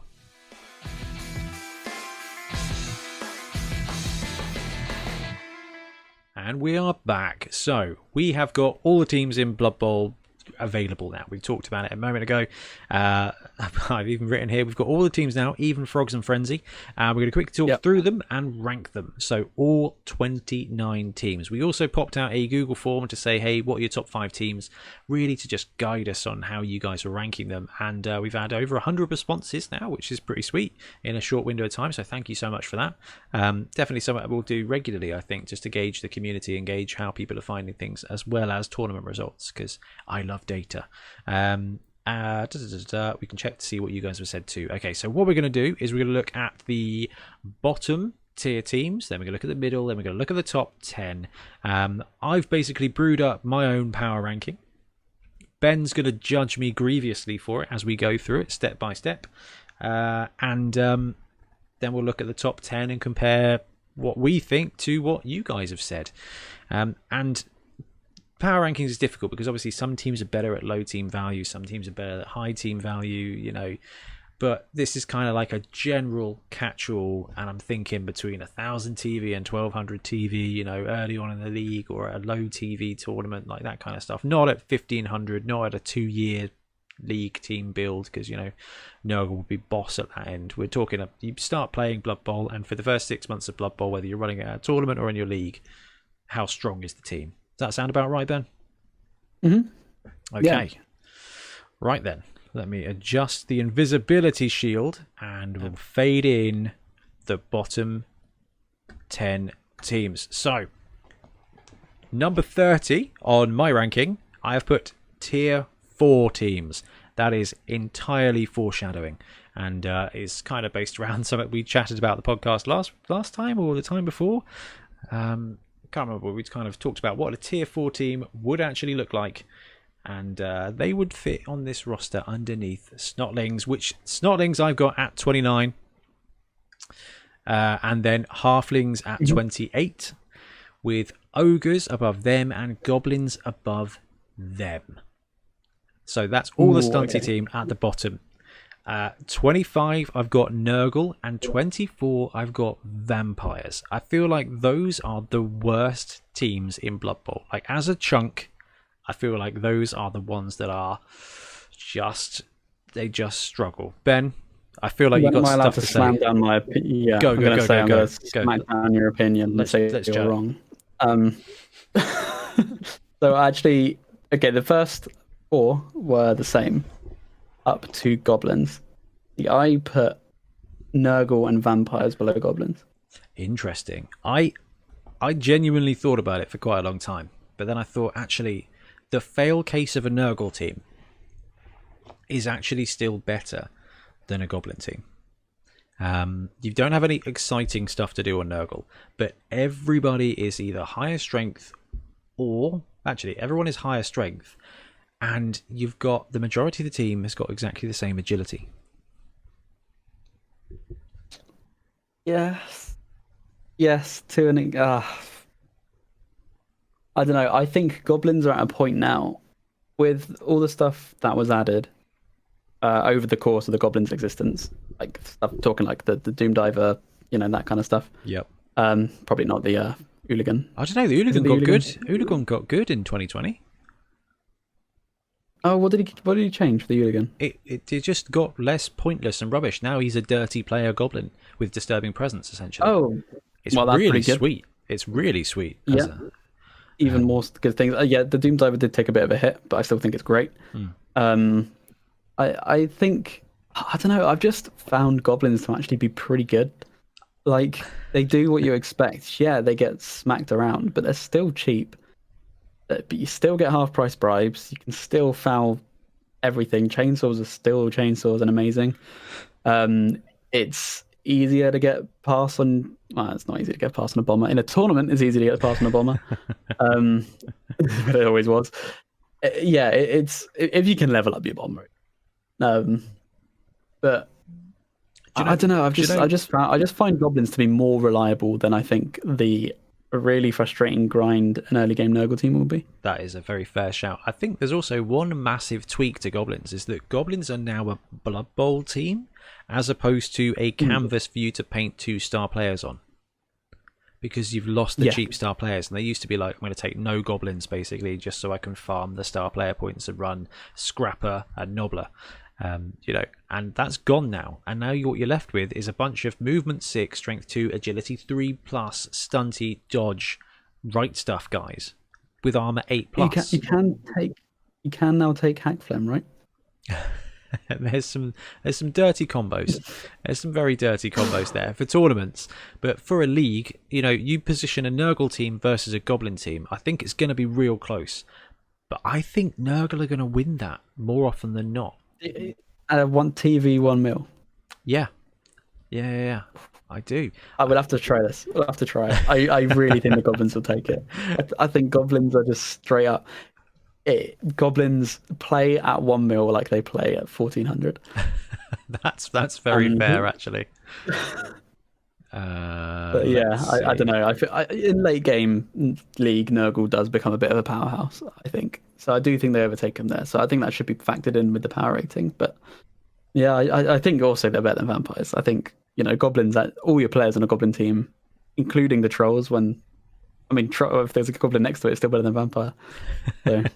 So this is what I kind of thought about the vampire team. And the reason I think the vampire team does actually edge it over goblins and ogres is because, again, their fail case is a team of thralls, and a team of thralls is going to be better than a goblin team. No, I don't know about that. I don't know. So you think strength 3 no skills is better than stunty dodge? I think they're going to outbash them. Let's think. Let's take the 2 vampire roster, 2 vampire, 5 rerolls, and 9 thralls or whatever. I don't know. I think it's close. I think it's massively close. And goblins have I think what it is goblins have a peak that is really strong. And if a goblin team is on form, it's going to perform against anybody. Right, actually, I've got to rephrase this. I think that stunty teams are combo teams. If your combo plays out, they are fantastic. But I think I don't know, man. Goblins are good. I think you could say the same thing about the ogre team. Like ogres versus goblins is a tough matchup. Goblins have the edge from a strength point of view, but I've always beaten ogres. I've always beaten goblins with ogres. I've never lost to a goblin team with my ogre team, whether it's been online, at a tournament, anything. No, I've always outsmashed them and just been able to swarm ball carriers and just do stuff, because the potential of the ogre team is you get a low strength guy and you can go and take a cheeky 3 die up. It's really not so cheeky when it's a 2 die up against a goblin. And your ogres are 3 die blocking everybody everywhere. And it's just turns into a bit of a rout. So I don't know whether it's a rock paper scissors thing, but to be honest with you, vampires, Nurgle, goblins, interchangeable. So looking at the power rankings responses that we got, we just asked people to rank their top 5 teams. So any team they didn't consider to be in the top 5 wouldn't have got very many points. Goblins came in with a whole 8 points, and Nurgle came in with a whole 3. So yeah, potentially. You're right there. Vampires came in with 2 underneath Nurgle, so maybe I've got a little bit of old legacy for vampires kicking over me, and actually goblins are going to be better. We will know. There's some Blood Bowl 2020 tournaments going on this month, Ben, so we can check in a couple of episodes' time and see where the first results are landing when it comes to Blood Bowl power rankings. Anyway, what do you think about the next 3? We've got Old World Alliance at 23, Tomb Kings at 22, and Khorne at 21. I feel like that's quite a stark difference there. Khorne, Tomb Kings, and Old World, they've all got angle, they've all got reliability, and then you go vampires, you go off a cliff. I think you just drop off a cliff between those guys and 24 downwards. Yeah, I'm not sure. Like they are a lot better, but I'm to be fair, as someone who's like coached them a few times, I'm surprised to see Khorne so low. Well, if you think about the middle, there's some great teams. There's some great tier 2 teams. There's not a lot of bad teams in Blood Bowl. These are the worst teams in Blood Bowl. And they've all got potential to win and potential to do great stuff. It's starting at Snotlings. So today I filmed the Snotling development thing. Mate, it is fun. Like the stuff you can do with Snotlings. You've got the Stealthy Runners, you've got the Fun Hoppers, you've got Pump Wagons, getting a Pump Wagon pile driver and just going to town mighty blowing a dude, then dirty playering him off the pitch. You've got 4 movement 6 guys, one's got sprint already. Like there's just so much potential in the 29th best Blood Bowl team. Halflings can be solid as all get out. Ogres have got strength and that opportunity to just mug people off with strength 1 dudes. Goblins, Ben, you've already waxed lyrically about them. Nurgle are also a team.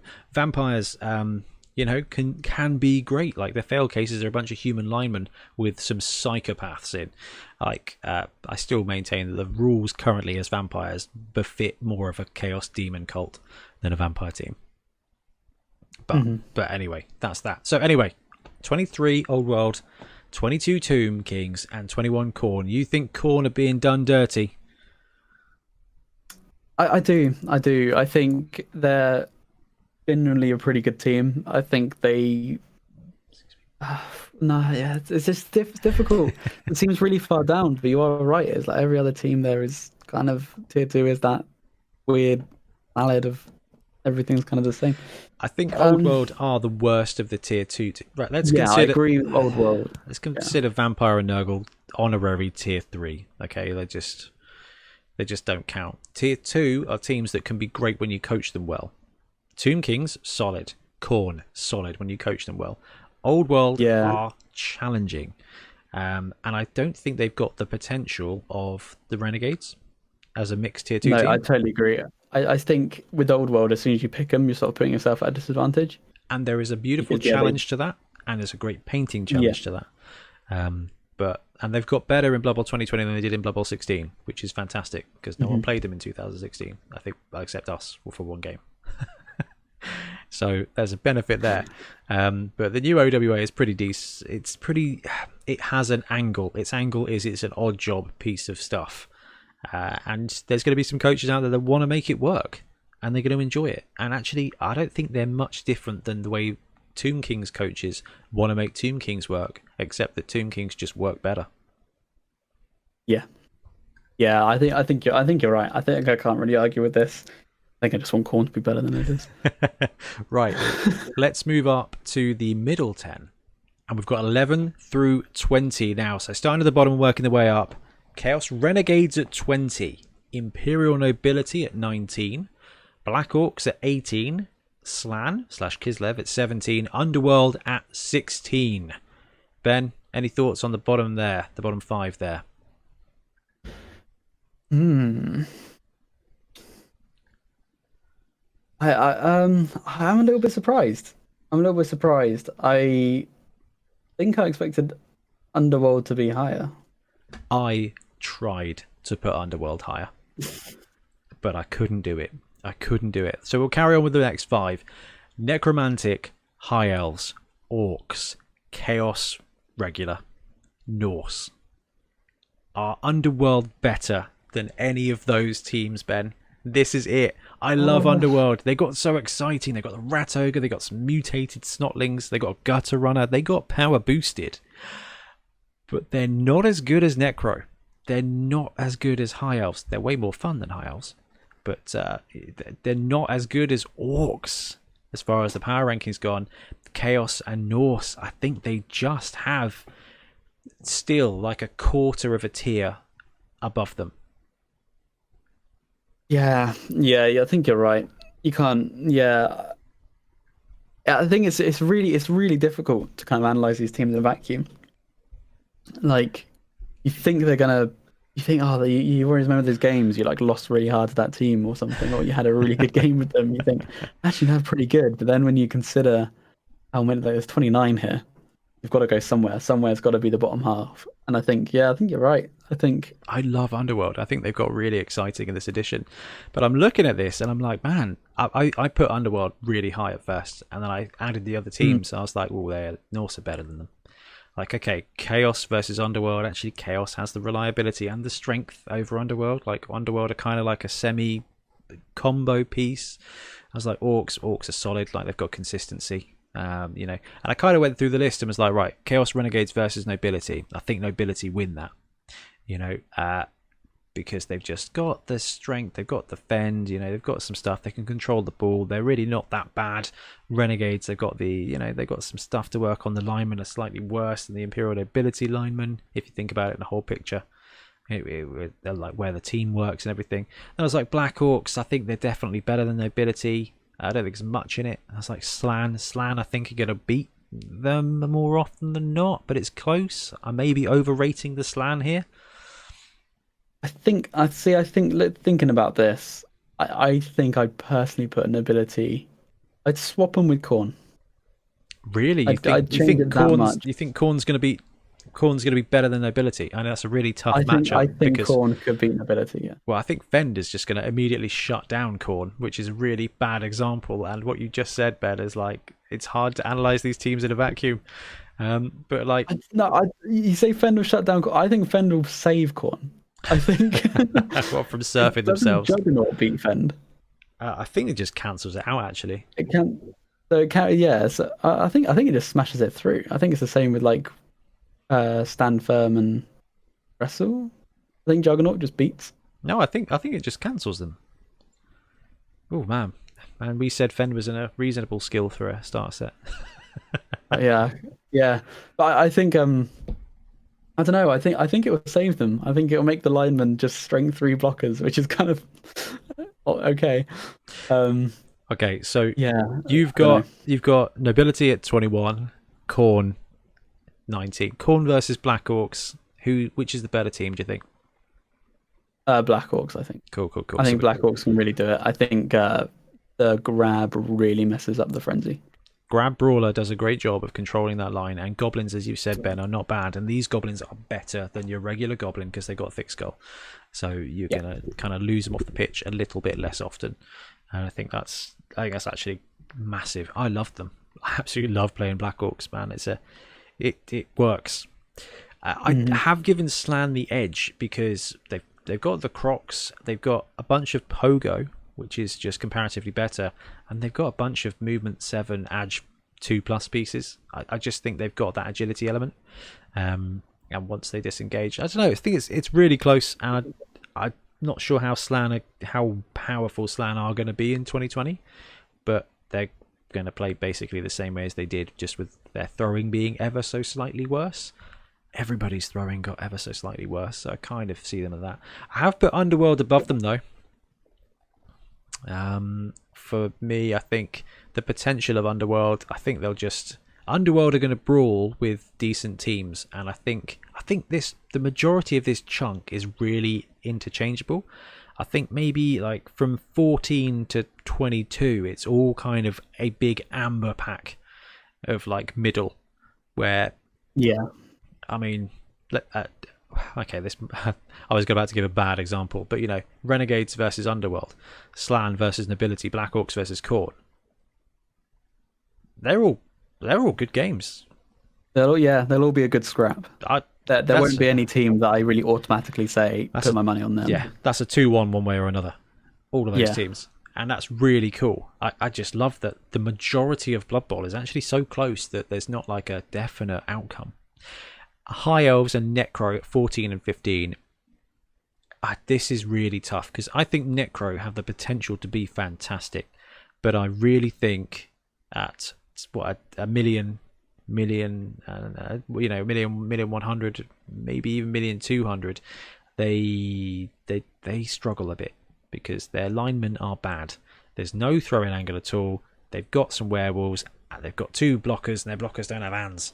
So it's a skinny list. Like, it does some cool stuff. The reverse of the high elf, which starts off really kind of weak sauce, and then later on becomes a real threat. I think they're kind of similar in that regard. But I think high elves just come with better stats at the beginning.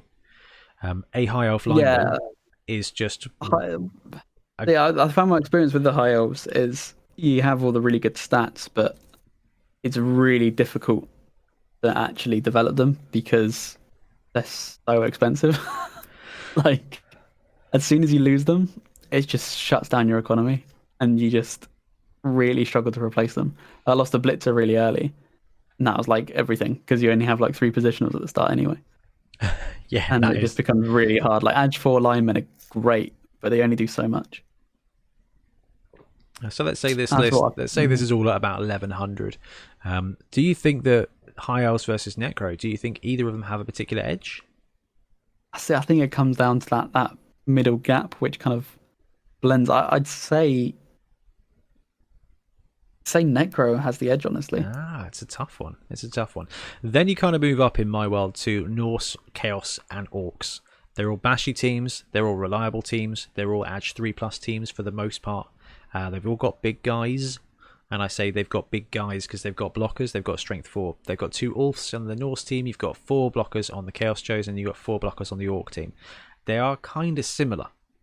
I think the Orcs have got a ton of potential, but I don't know. Actually, I did the Orc development video today. Maybe I've undersold the Orcs here.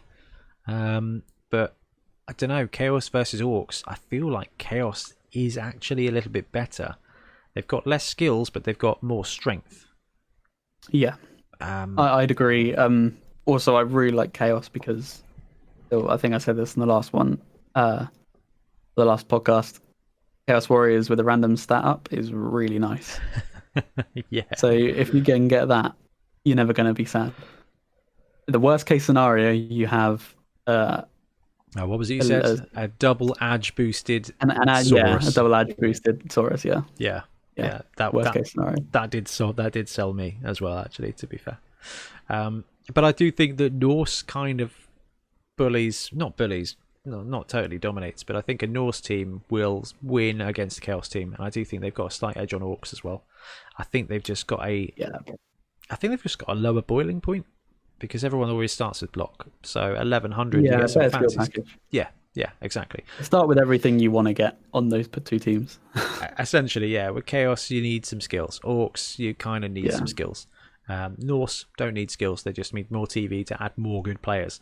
And I think that's what kind of gives them an edge for me. Right, so shall we move on to my top 10? Okay, number 10, I've got Dwarves. Better than them at number 9, I've got Undead. Better than them at number 8, I've got Chaos Dwarves. 7, I've got Wood Elves. 6, Elven Union. 5, Amazons. 4, Dark Elves. 3, Humans. 2, Skaven. And number 1, for me, for my power rankings, I've got Lizardmen. Where do you want to start taking this apart, Ben? We'll do the bottom 10. Oh, sorry, the bottom 5. the 10 to 5. There you go. Where in this top 10 would you like to start? Let's do all of it then. Because you're wrong. All right. So it's from 10 to 5. I've got Elf Union at 6, Wood Elves at 7, Chaos Dwarves, Undead Dwarves. Yeah, I think I would agree entirely with that. I think Undead I would put.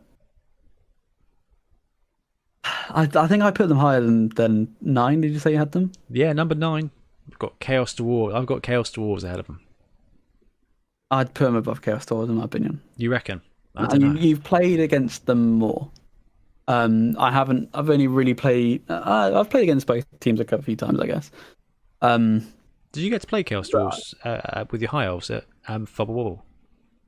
Yeah. I have played. Yeah, I have played against Chaos Dwarves a few times. Yeah, they are strong, but I'm never as threatened as I am by like compared to undead. I think undead are just the most solid like set of players that you start off with. It's a I just very think they do strong everything. mid-range team, Undead. Yeah, They've got genuinely. good I running, really like them. good bashing. But I could say this. This is why I think the same with the Chaos Dwarves. I think they've just got a better front line and I don't know, just a better spread of average. I think it's real close though. It is close.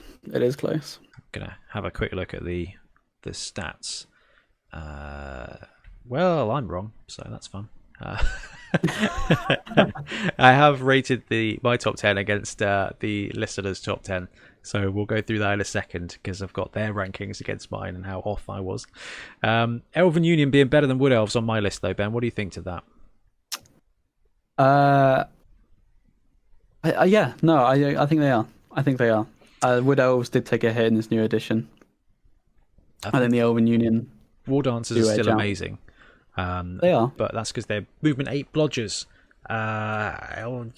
Leap is not necessarily a dead skill, but it's kind of a reserve skill now. Like, it's not going to be your plan. Your plan is going to be to blodge step your way in, and already has block step. It's the Elven Union guys, and do you know what else they come with? A whole bunch of strength 3 movement 8 guys. So you get, when it comes to like a 1.1 build or a 1.2 build, you're gonna be having 4, 5, 6 movement 8. Movement 7, movement 8, strength 3 guys who are by this time going to have block and dodge potentially. Like, Elven Union really starts cooking, whereas the Wood Elves, I don't know. I think they are expensive and they take a bit of a hit. Yeah, I actually would put the elves where the Elven Union where Dark Elves are. Elven Union up to number 4. Yeah, I see. I think we had this in when we were doing our top 5 a little while ago. The Elven Union, pretty sure, snuck into my one. Yeah, I think it did. And yeah, I think I just looking at them, I've played Elven Union but not Dark Elves, and I just find they do the thing that elves do best better than Dark Elves do. Why? I think Dark Elves are seriously solid and they have the really meaty bash game with the 4 blitzers. But sometimes elves, you just gotta truck the ball and score really quick. This is it. I just don't think Dark Elves are an elf team anymore. I think they are just an edge boosted combat team. I mean, that's pretty good too, isn't it? That's why I give them the edge. So Amazon's coming in at 5 for me because it takes not a lot at all. You've got blodge, you've got guard. They will go toe to toe with almost anybody, and they will just win the grind. Sure, as things go on and people get more access to tackle, as kind of like level 3 skills and stuff like that, tier 2 skills and stuff, Amazons lose their luster. But starting out of the league, they start at 1,000 with 4 rerolls because they've got that much cash. 4 rerolls and all the positionals they want. 1,100 is just get better, and those skills creep in. I do think they peak at 1,200. I think after that it gets a bit pointless and you kind of just suffer bloat. But at this 1,000 TV level, I think Amazons just have the edge. I mean, Amazons versus Elven Union, sure, Elven Union have got speed and they've got that element, but Amazons just have the consistency, I think, to just see them through over the hump. It's not exciting, but it is consistent and they can do great stuff, and that is literally exactly what I'm going to say about Dark Elves. They are not exciting. They used to be exciting, but Dark Elves are now the ultimate control team. You've got to choose where to strike and you will not fail. You've got 4 blitzers who got to be up there and literally the best players in the game. That Edge 2 means they are getting out of wherever they want to go, whenever they want to do it. They're picking up the ball whenever they want to do it. They're handing it off whenever they want to do it. They've got movement 7. They've got 6 or 7 movement 7 pieces who are Edge 2 plus. You cannot stop them. And when it comes to actually having a brawl, Dark Elves got even more boosted, whether it's league or tournaments, because for 12 SPP, they get guard. They didn't have this before.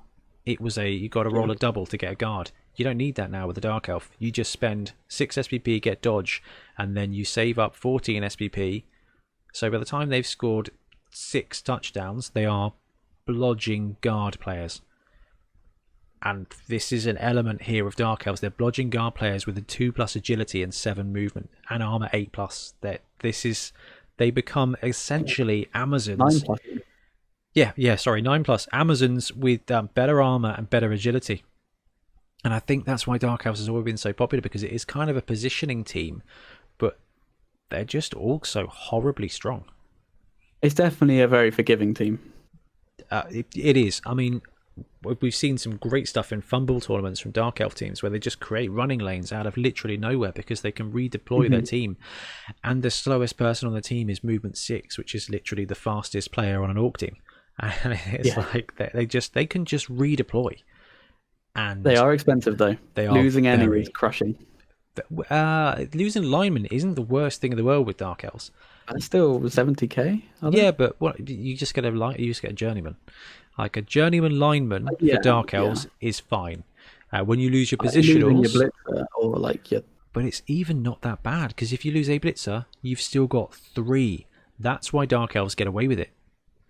Because it's not like High Elves where you lose a blitzer, you've lost half of your ability to do stuff. You know, when you've got 4 positions of anything, if you can lose one, because that's fine, you're going to lose one in a game. It's not a problem. I said this about Orcs when I was talking about Pile Driver. When I was looking at their stats, I was like, quite frankly, I wouldn't normally recommend Pile Driver on a blitzer because it risks them being sent off. But Mighty Blow then Pile Driver on an Orc blitzer is fine. Like if you get one sent off, you've still got 3 and 4 Black Orcs. Like you can afford to risk it, and you can afford to take a blitzer out with the Dark Elf team. And I think that's why they're so resilient. And they're just 7 Dark Elves, because 3 of them are going to have block and dodge. They're just wicked. But another team that I think is actually better than them now is the human team. I put them at number 3, Ben. Yeah, I really like humans. I think have got to be top 5. I just think that, like, you're talking about a team that can kind of do everything, especially with the new thrower. Humans are pretty good. So the SPP buy works great for humans because their blitzers can get dodge when they want. 4 touchdowns, they get dodge, basically. Like, they can pick it whenever. The lineman can save up and get guard. I personally think random generals are the way to go with linemen. But yeah, like you said, Ben, they've got the throw teammate option. They've got an ogre. They've got cheeky halflings. They've got cheap rerolls and cheap linemen, which means that a human team is sitting with 4 rerolls and then potentially leader on one of their 2 throwers. Like, they've just got everything. They've got potential for catchers as well with movement 8. Dodge. Like, they just have every angle covered with the rerolls and the resilience to put it out, because if they lose a blitzer, they've still got 3, and they're really cheap blitzers as well. They're just brilliant.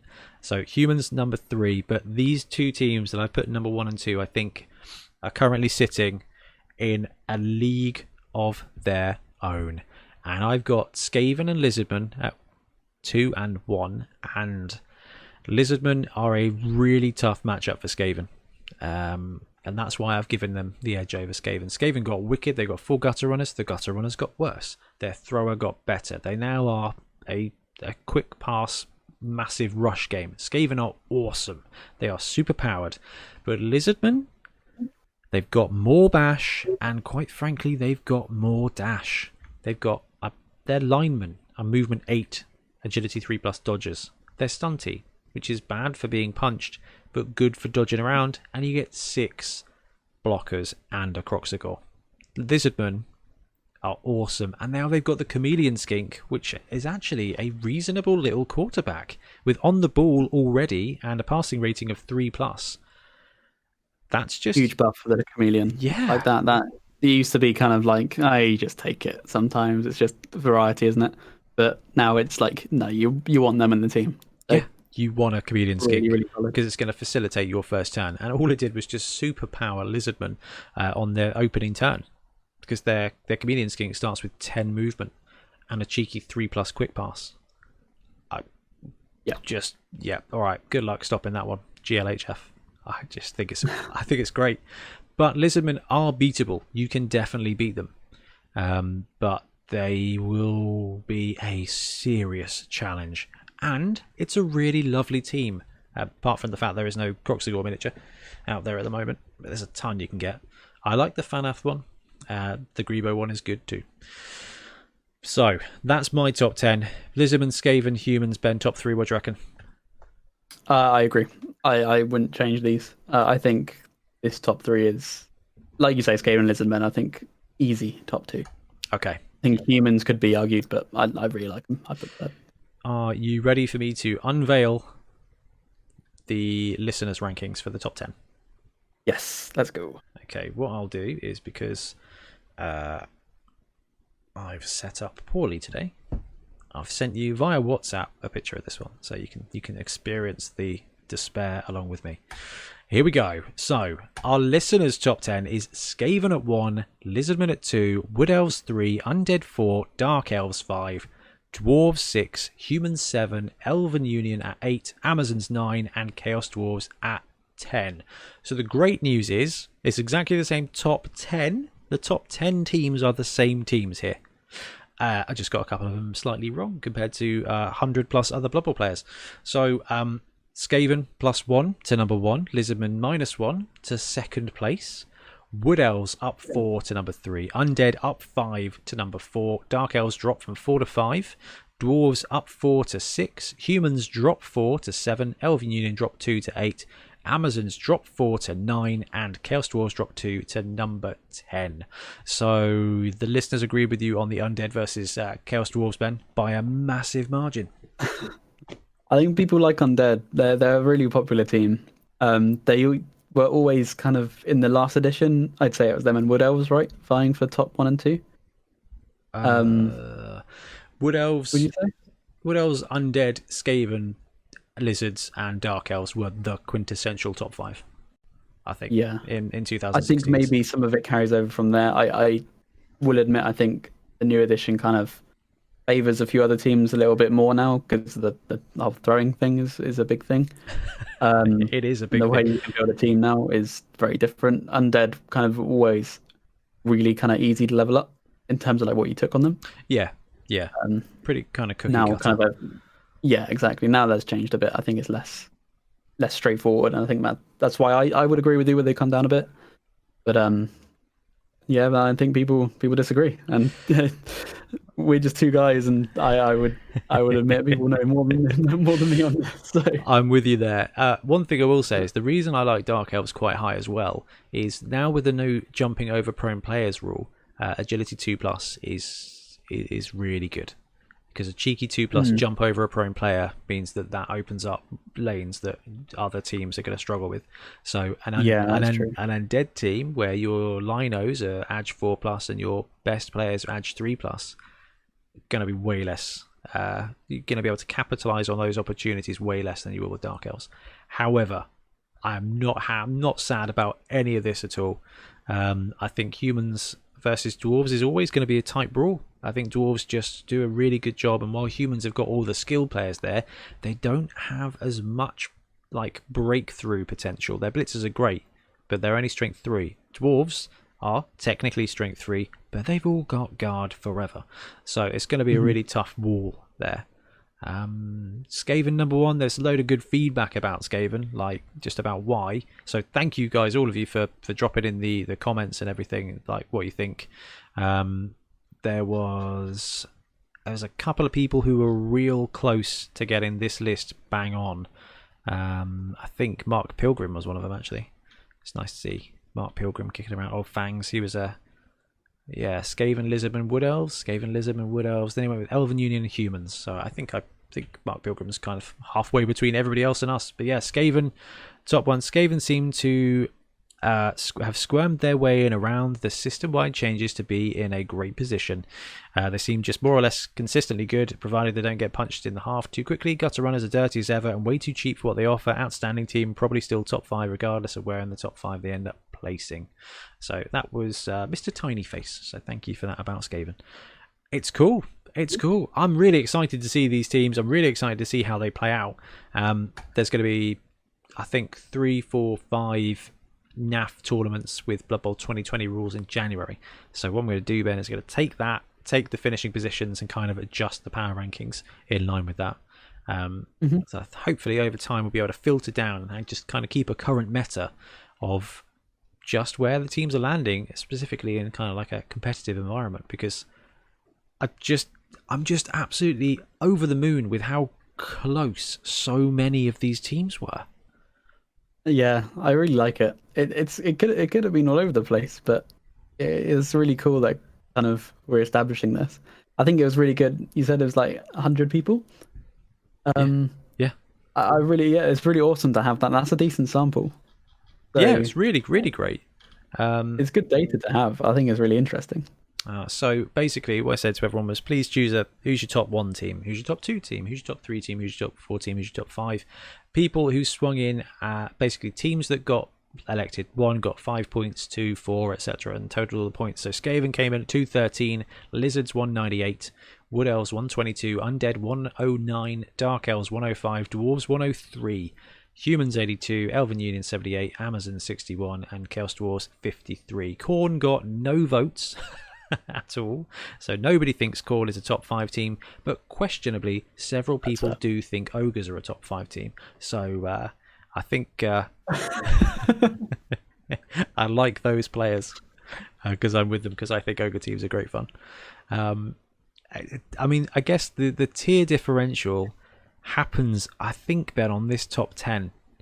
I think this top 10 versus the bottom 10 is a bit of a rout, but the bottom 20 are in close, and I think that the top, like, probably from 6 down to 26, there's a game there.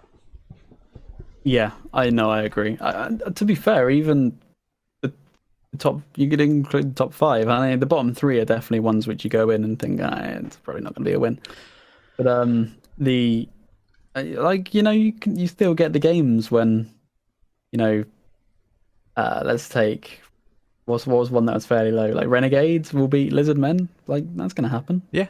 Renegades I put at number 20.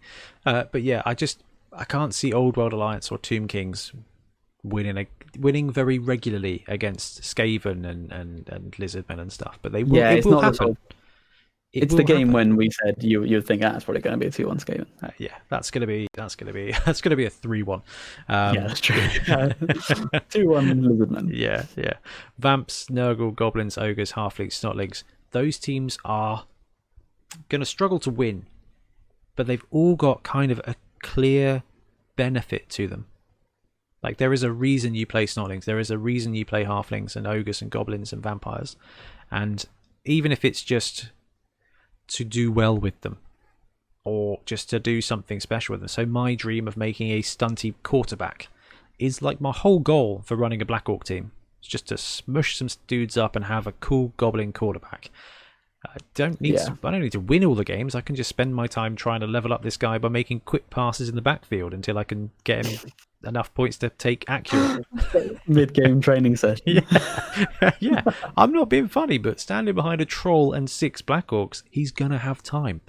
And then, just try and run it out there afterwards. But, all he needs is 12 quick passes and he can take accurate. That can be a goal for the new season. That's it. That's my season goal, is get that sweet accurate passing 3+ Goblin. Just so he can sit at the back. Then I can give him OTB after another 14 passes. And he's going to be wicked. And at that point, he's going to be amazing fun. And that's going to be my unique thing. But there's something cool. There's goals for all these teams. I think that's. Here's a question. Yeah. Question around this. So we had the top 10 pretty consistent. This is probably a conversation for another podcast, but we can maybe get the. I'll write it down. People are listening to have some comments. Should the teams be more balanced? Should there be a distinct top 10, or do you think it should change in future if there were to be a hypothetical third season? Do you think it should be a mix, or do you you think there should be clear winners and losers in Blood Bowl? I think they've done an incredibly good job at bringing the bottom lot up into the middle. And, we both agreed that actually the bottom 20 teams, you're going to have a good game. And there's argument there that Goblins are better than Tomb Kings, that they're going to win Tomb Kings. I think it would, there's not a lot of gain to nerfing Lizardman now, to nerfing Skaven, because every team has in a way basically been nerfed. They've all got throwing reductions, so those teams with high agility can't do that stuff anymore. Lizardman kind of got away with it because they didn't throw things anyway, and that's kind of why they've done so well. At Skaven, they lost four they lost in game. Yeah, exactly. They kind of played the parity game, but if you look at the rest of the top 10, every other single team did get worse, essentially. It's just those teams tended to have the best fail case, where Wood Elves, they're always going to be solid. Undead didn't do a lot of passing. Dark Elves didn't do a lot of passing, so they're going to survive. Dwarves didn't do a lot of passing. Humans passing, when they did pass, is now basically just the same or better. Elven Union stayed okay with passing. Amazons didn't really pass ever. That's not what they did. Chaos Dwarves didn't pass ever. So the reason these teams have kind of stayed on parity level is because of the shift of the rules. These teams have kind of just weathered it, but they were great before. So I think what they've done is they've moved tier 3 up, 0.2 of a tier. They've moved the top tier down 0.2 of a tier. I think for me, that's enough, except they need to fix Amazons. I think they just re-release them with something else. They just need a little bit more interest. Norse are wicked because they've got cool individual positionals. Amazons just need a little bit of identity that isn't just Blodgard. 337. Yeah, or whatever it is. 4+4+1. Yeah, I don't know. What do you think? It's one of those things that's always difficult to describe. The reason I was kind of thinking as well is because we had the discussion about people getting started with Blood Bowl. It's always a question which I've had is why are their teams just better than other teams? That doesn't sound very fair. And obviously the game is balanced with inducements, but it's obviously not balanced because Blood Bowl is inherently imbalanced by design, and I think people love it because of that. I think there's arguments to be made for and against it. I think there could be. I think it'll be interesting to, I don't know, maybe come up with community rosters or something like that, or maybe come up with some tweaks, try and make teams balanced. But then I feel like you start losing identity with the teams. I think it's really fun to have Snotlings at the bottom. Because why would a Snotling team be as good as a Wood Elf team? If you just think about the lore of it, how on earth do you think that's maybe why that's okay? Do you think maybe that's why we're kind of it makes sense. The goblins are rubbish at stuff. Elves are maybe. Let's take the power. Yeah, let's take the Warhammer skin off of this. Let's say this is Madden tabletop, and you have certain teams that are just better than other teams. I'm going to upset some NFL fans here, but that's I don't know enough about it, so you're going to have to fill in the gaps. The NFL, for example, does a great job of or as far as competitive sports go, and basically the worse position you do, the best you'll pick in the draft. So when it comes into the next year, the team that finished last gets to choose the first. Just to get the first card out of the pack and go, yeah, actually I want this player, that's the best player of the draft, I will take him for my team. And it kind of adds a level of parity. So I think there's a Dutch system called the ATV for Blood Bowl called All Teams Viable, and there's 79 tiers. That's not fair. There's tier 0 through to tier 6, and the whole point of it is to be actually this team, so and you basically get between 10 and no skills to try and bring that parity in. And quite frankly, if you're having a match play game, if you had a new player and you bring him into Blood Bowl and you here's the power rating for Skaven, Lizardmen and Wood Elves, they all get 1 skill. Undead, Dark Elves, Dwarves get 2 skills, and Snotlings get 10 skills. Well, they may not be. It may not be enough balance, but there's enough. What we talked about on we need to do this weekly so I can get this right. Incentivizing worse teams with that potential of skills. There's just an element, and I think any kind of war game, any kind of game ever, there's DPS. There's just a gun that is better. There is a unit that has statistically better damage. They just have better damage. Like, it's just how maths works. And if you look at all these teams, they've just got a really good blend of those specific numbers. Whereas the teams that don't have those numbers just don't. This is why I'm hoping that we'll get a high edge, low strength team and join us. I think that would be sweet. Like edge 2 plus strength 2 guys. Or strength 1 guys. Yeah, exactly. The Wear team, I think, is brilliant for this. I'll be sad to see Slan go because they are low armor, high mobility. I think if they're edge 4, they'd really fit that. Yeah, and they fit in the middle. It's weird that Undead do so well, to be honest with you, because their linemen are garbage. I think statistically, Undead, like from a stats point of view, Undead are rubbish. Like mummies can't do stuff. Zombies and skeletons. Well, they're the only big guy that kind of can, aren't they? But like their linemen can't do stuff. They've got a few ghouls and a few wights. That's it. But it doesn't hurt them as much as it hurts Necro, which is hilarious because Necro have werewolves, which are better. Yeah. But it's that weird mix of stats, I think. I'm sure that Mike Davies has already explained this through some kind of tableau masterpiece that I have yet to read. But I think, sort of answer the question I asked, I guess. Should it be balanced? I think no, because so you've definitely explained very well there. I think from a different take, Blood Bowl has been unbalanced for a long time by design. Like I said, people still play goblins. People still play halflings because they're fun. And if you look at a game which is supposed to be balanced, there are people who don't play certain armies in 40k because they're bad. Well, it's a different kind of game. Maybe that's. But you said this at the beginning. True. But any team has a chance of getting in against any team. And generally speaking, your team doesn't get removed. Like you'll suffer some losses, but they're cheaper, so you've got the replacements.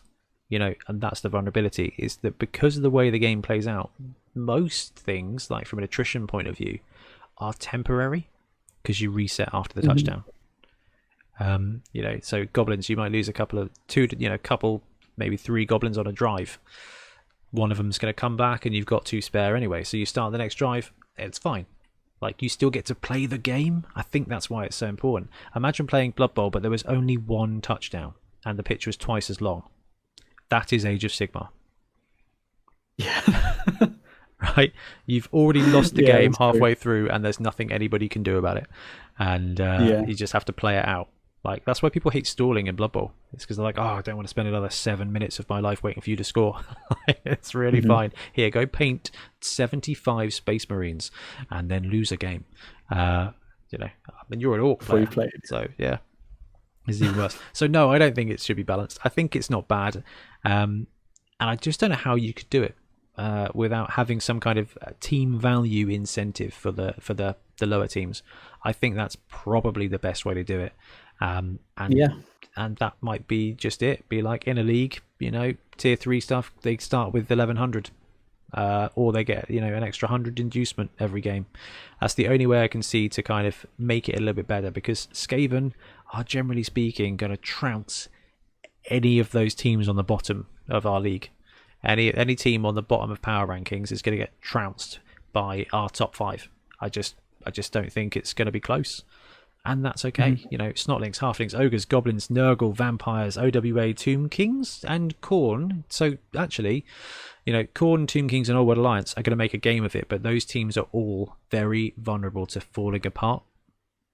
Khorne are going to frenzy kill themselves. Tomb Kings might literally fall apart because of decay, but the agility is just going to mean they're going to drop the ball more often.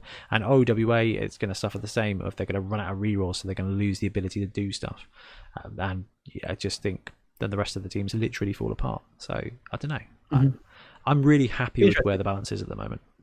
Yeah, leave a comment if you're watching on YouTube. Tell us what you think, or go on Facebook, post it. Because I genuinely want to hear what people think. Like, do you think the system is really good as it is, or do you think it could change and how? Because it's interesting to talk about.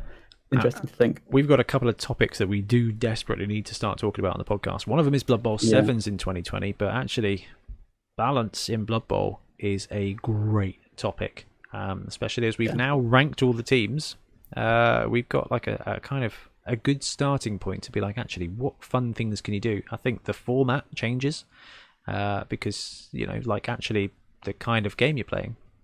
Sevens benefits some teams. I think it benefits stunty teams. That's why I love sevens. I think sevens is a great equalizer. And we need to start farming some rules for that in Blood Bowl 2020, Ben, because I am excited for the next series of 7 Super Series when we're allowed to film. Me too, so much. Yeah, it's going to be good really, fun. Really hyped for that. Groovy. Right, Ben, is there anything else you want to add on power rankings? I think that's it. Just thank you to everyone who submitted. It's really cool to have this data. Very, very exciting to read. That data's great. It is. Thank you. I had a great time. Definitely not at work looking through it, and because every time someone submits that form, it adjusts the table. That's exciting. So literally while we're recording, something went up and something went down. I was like, ooh, that's cool. Like, I get to do that. So that's going to be great fun.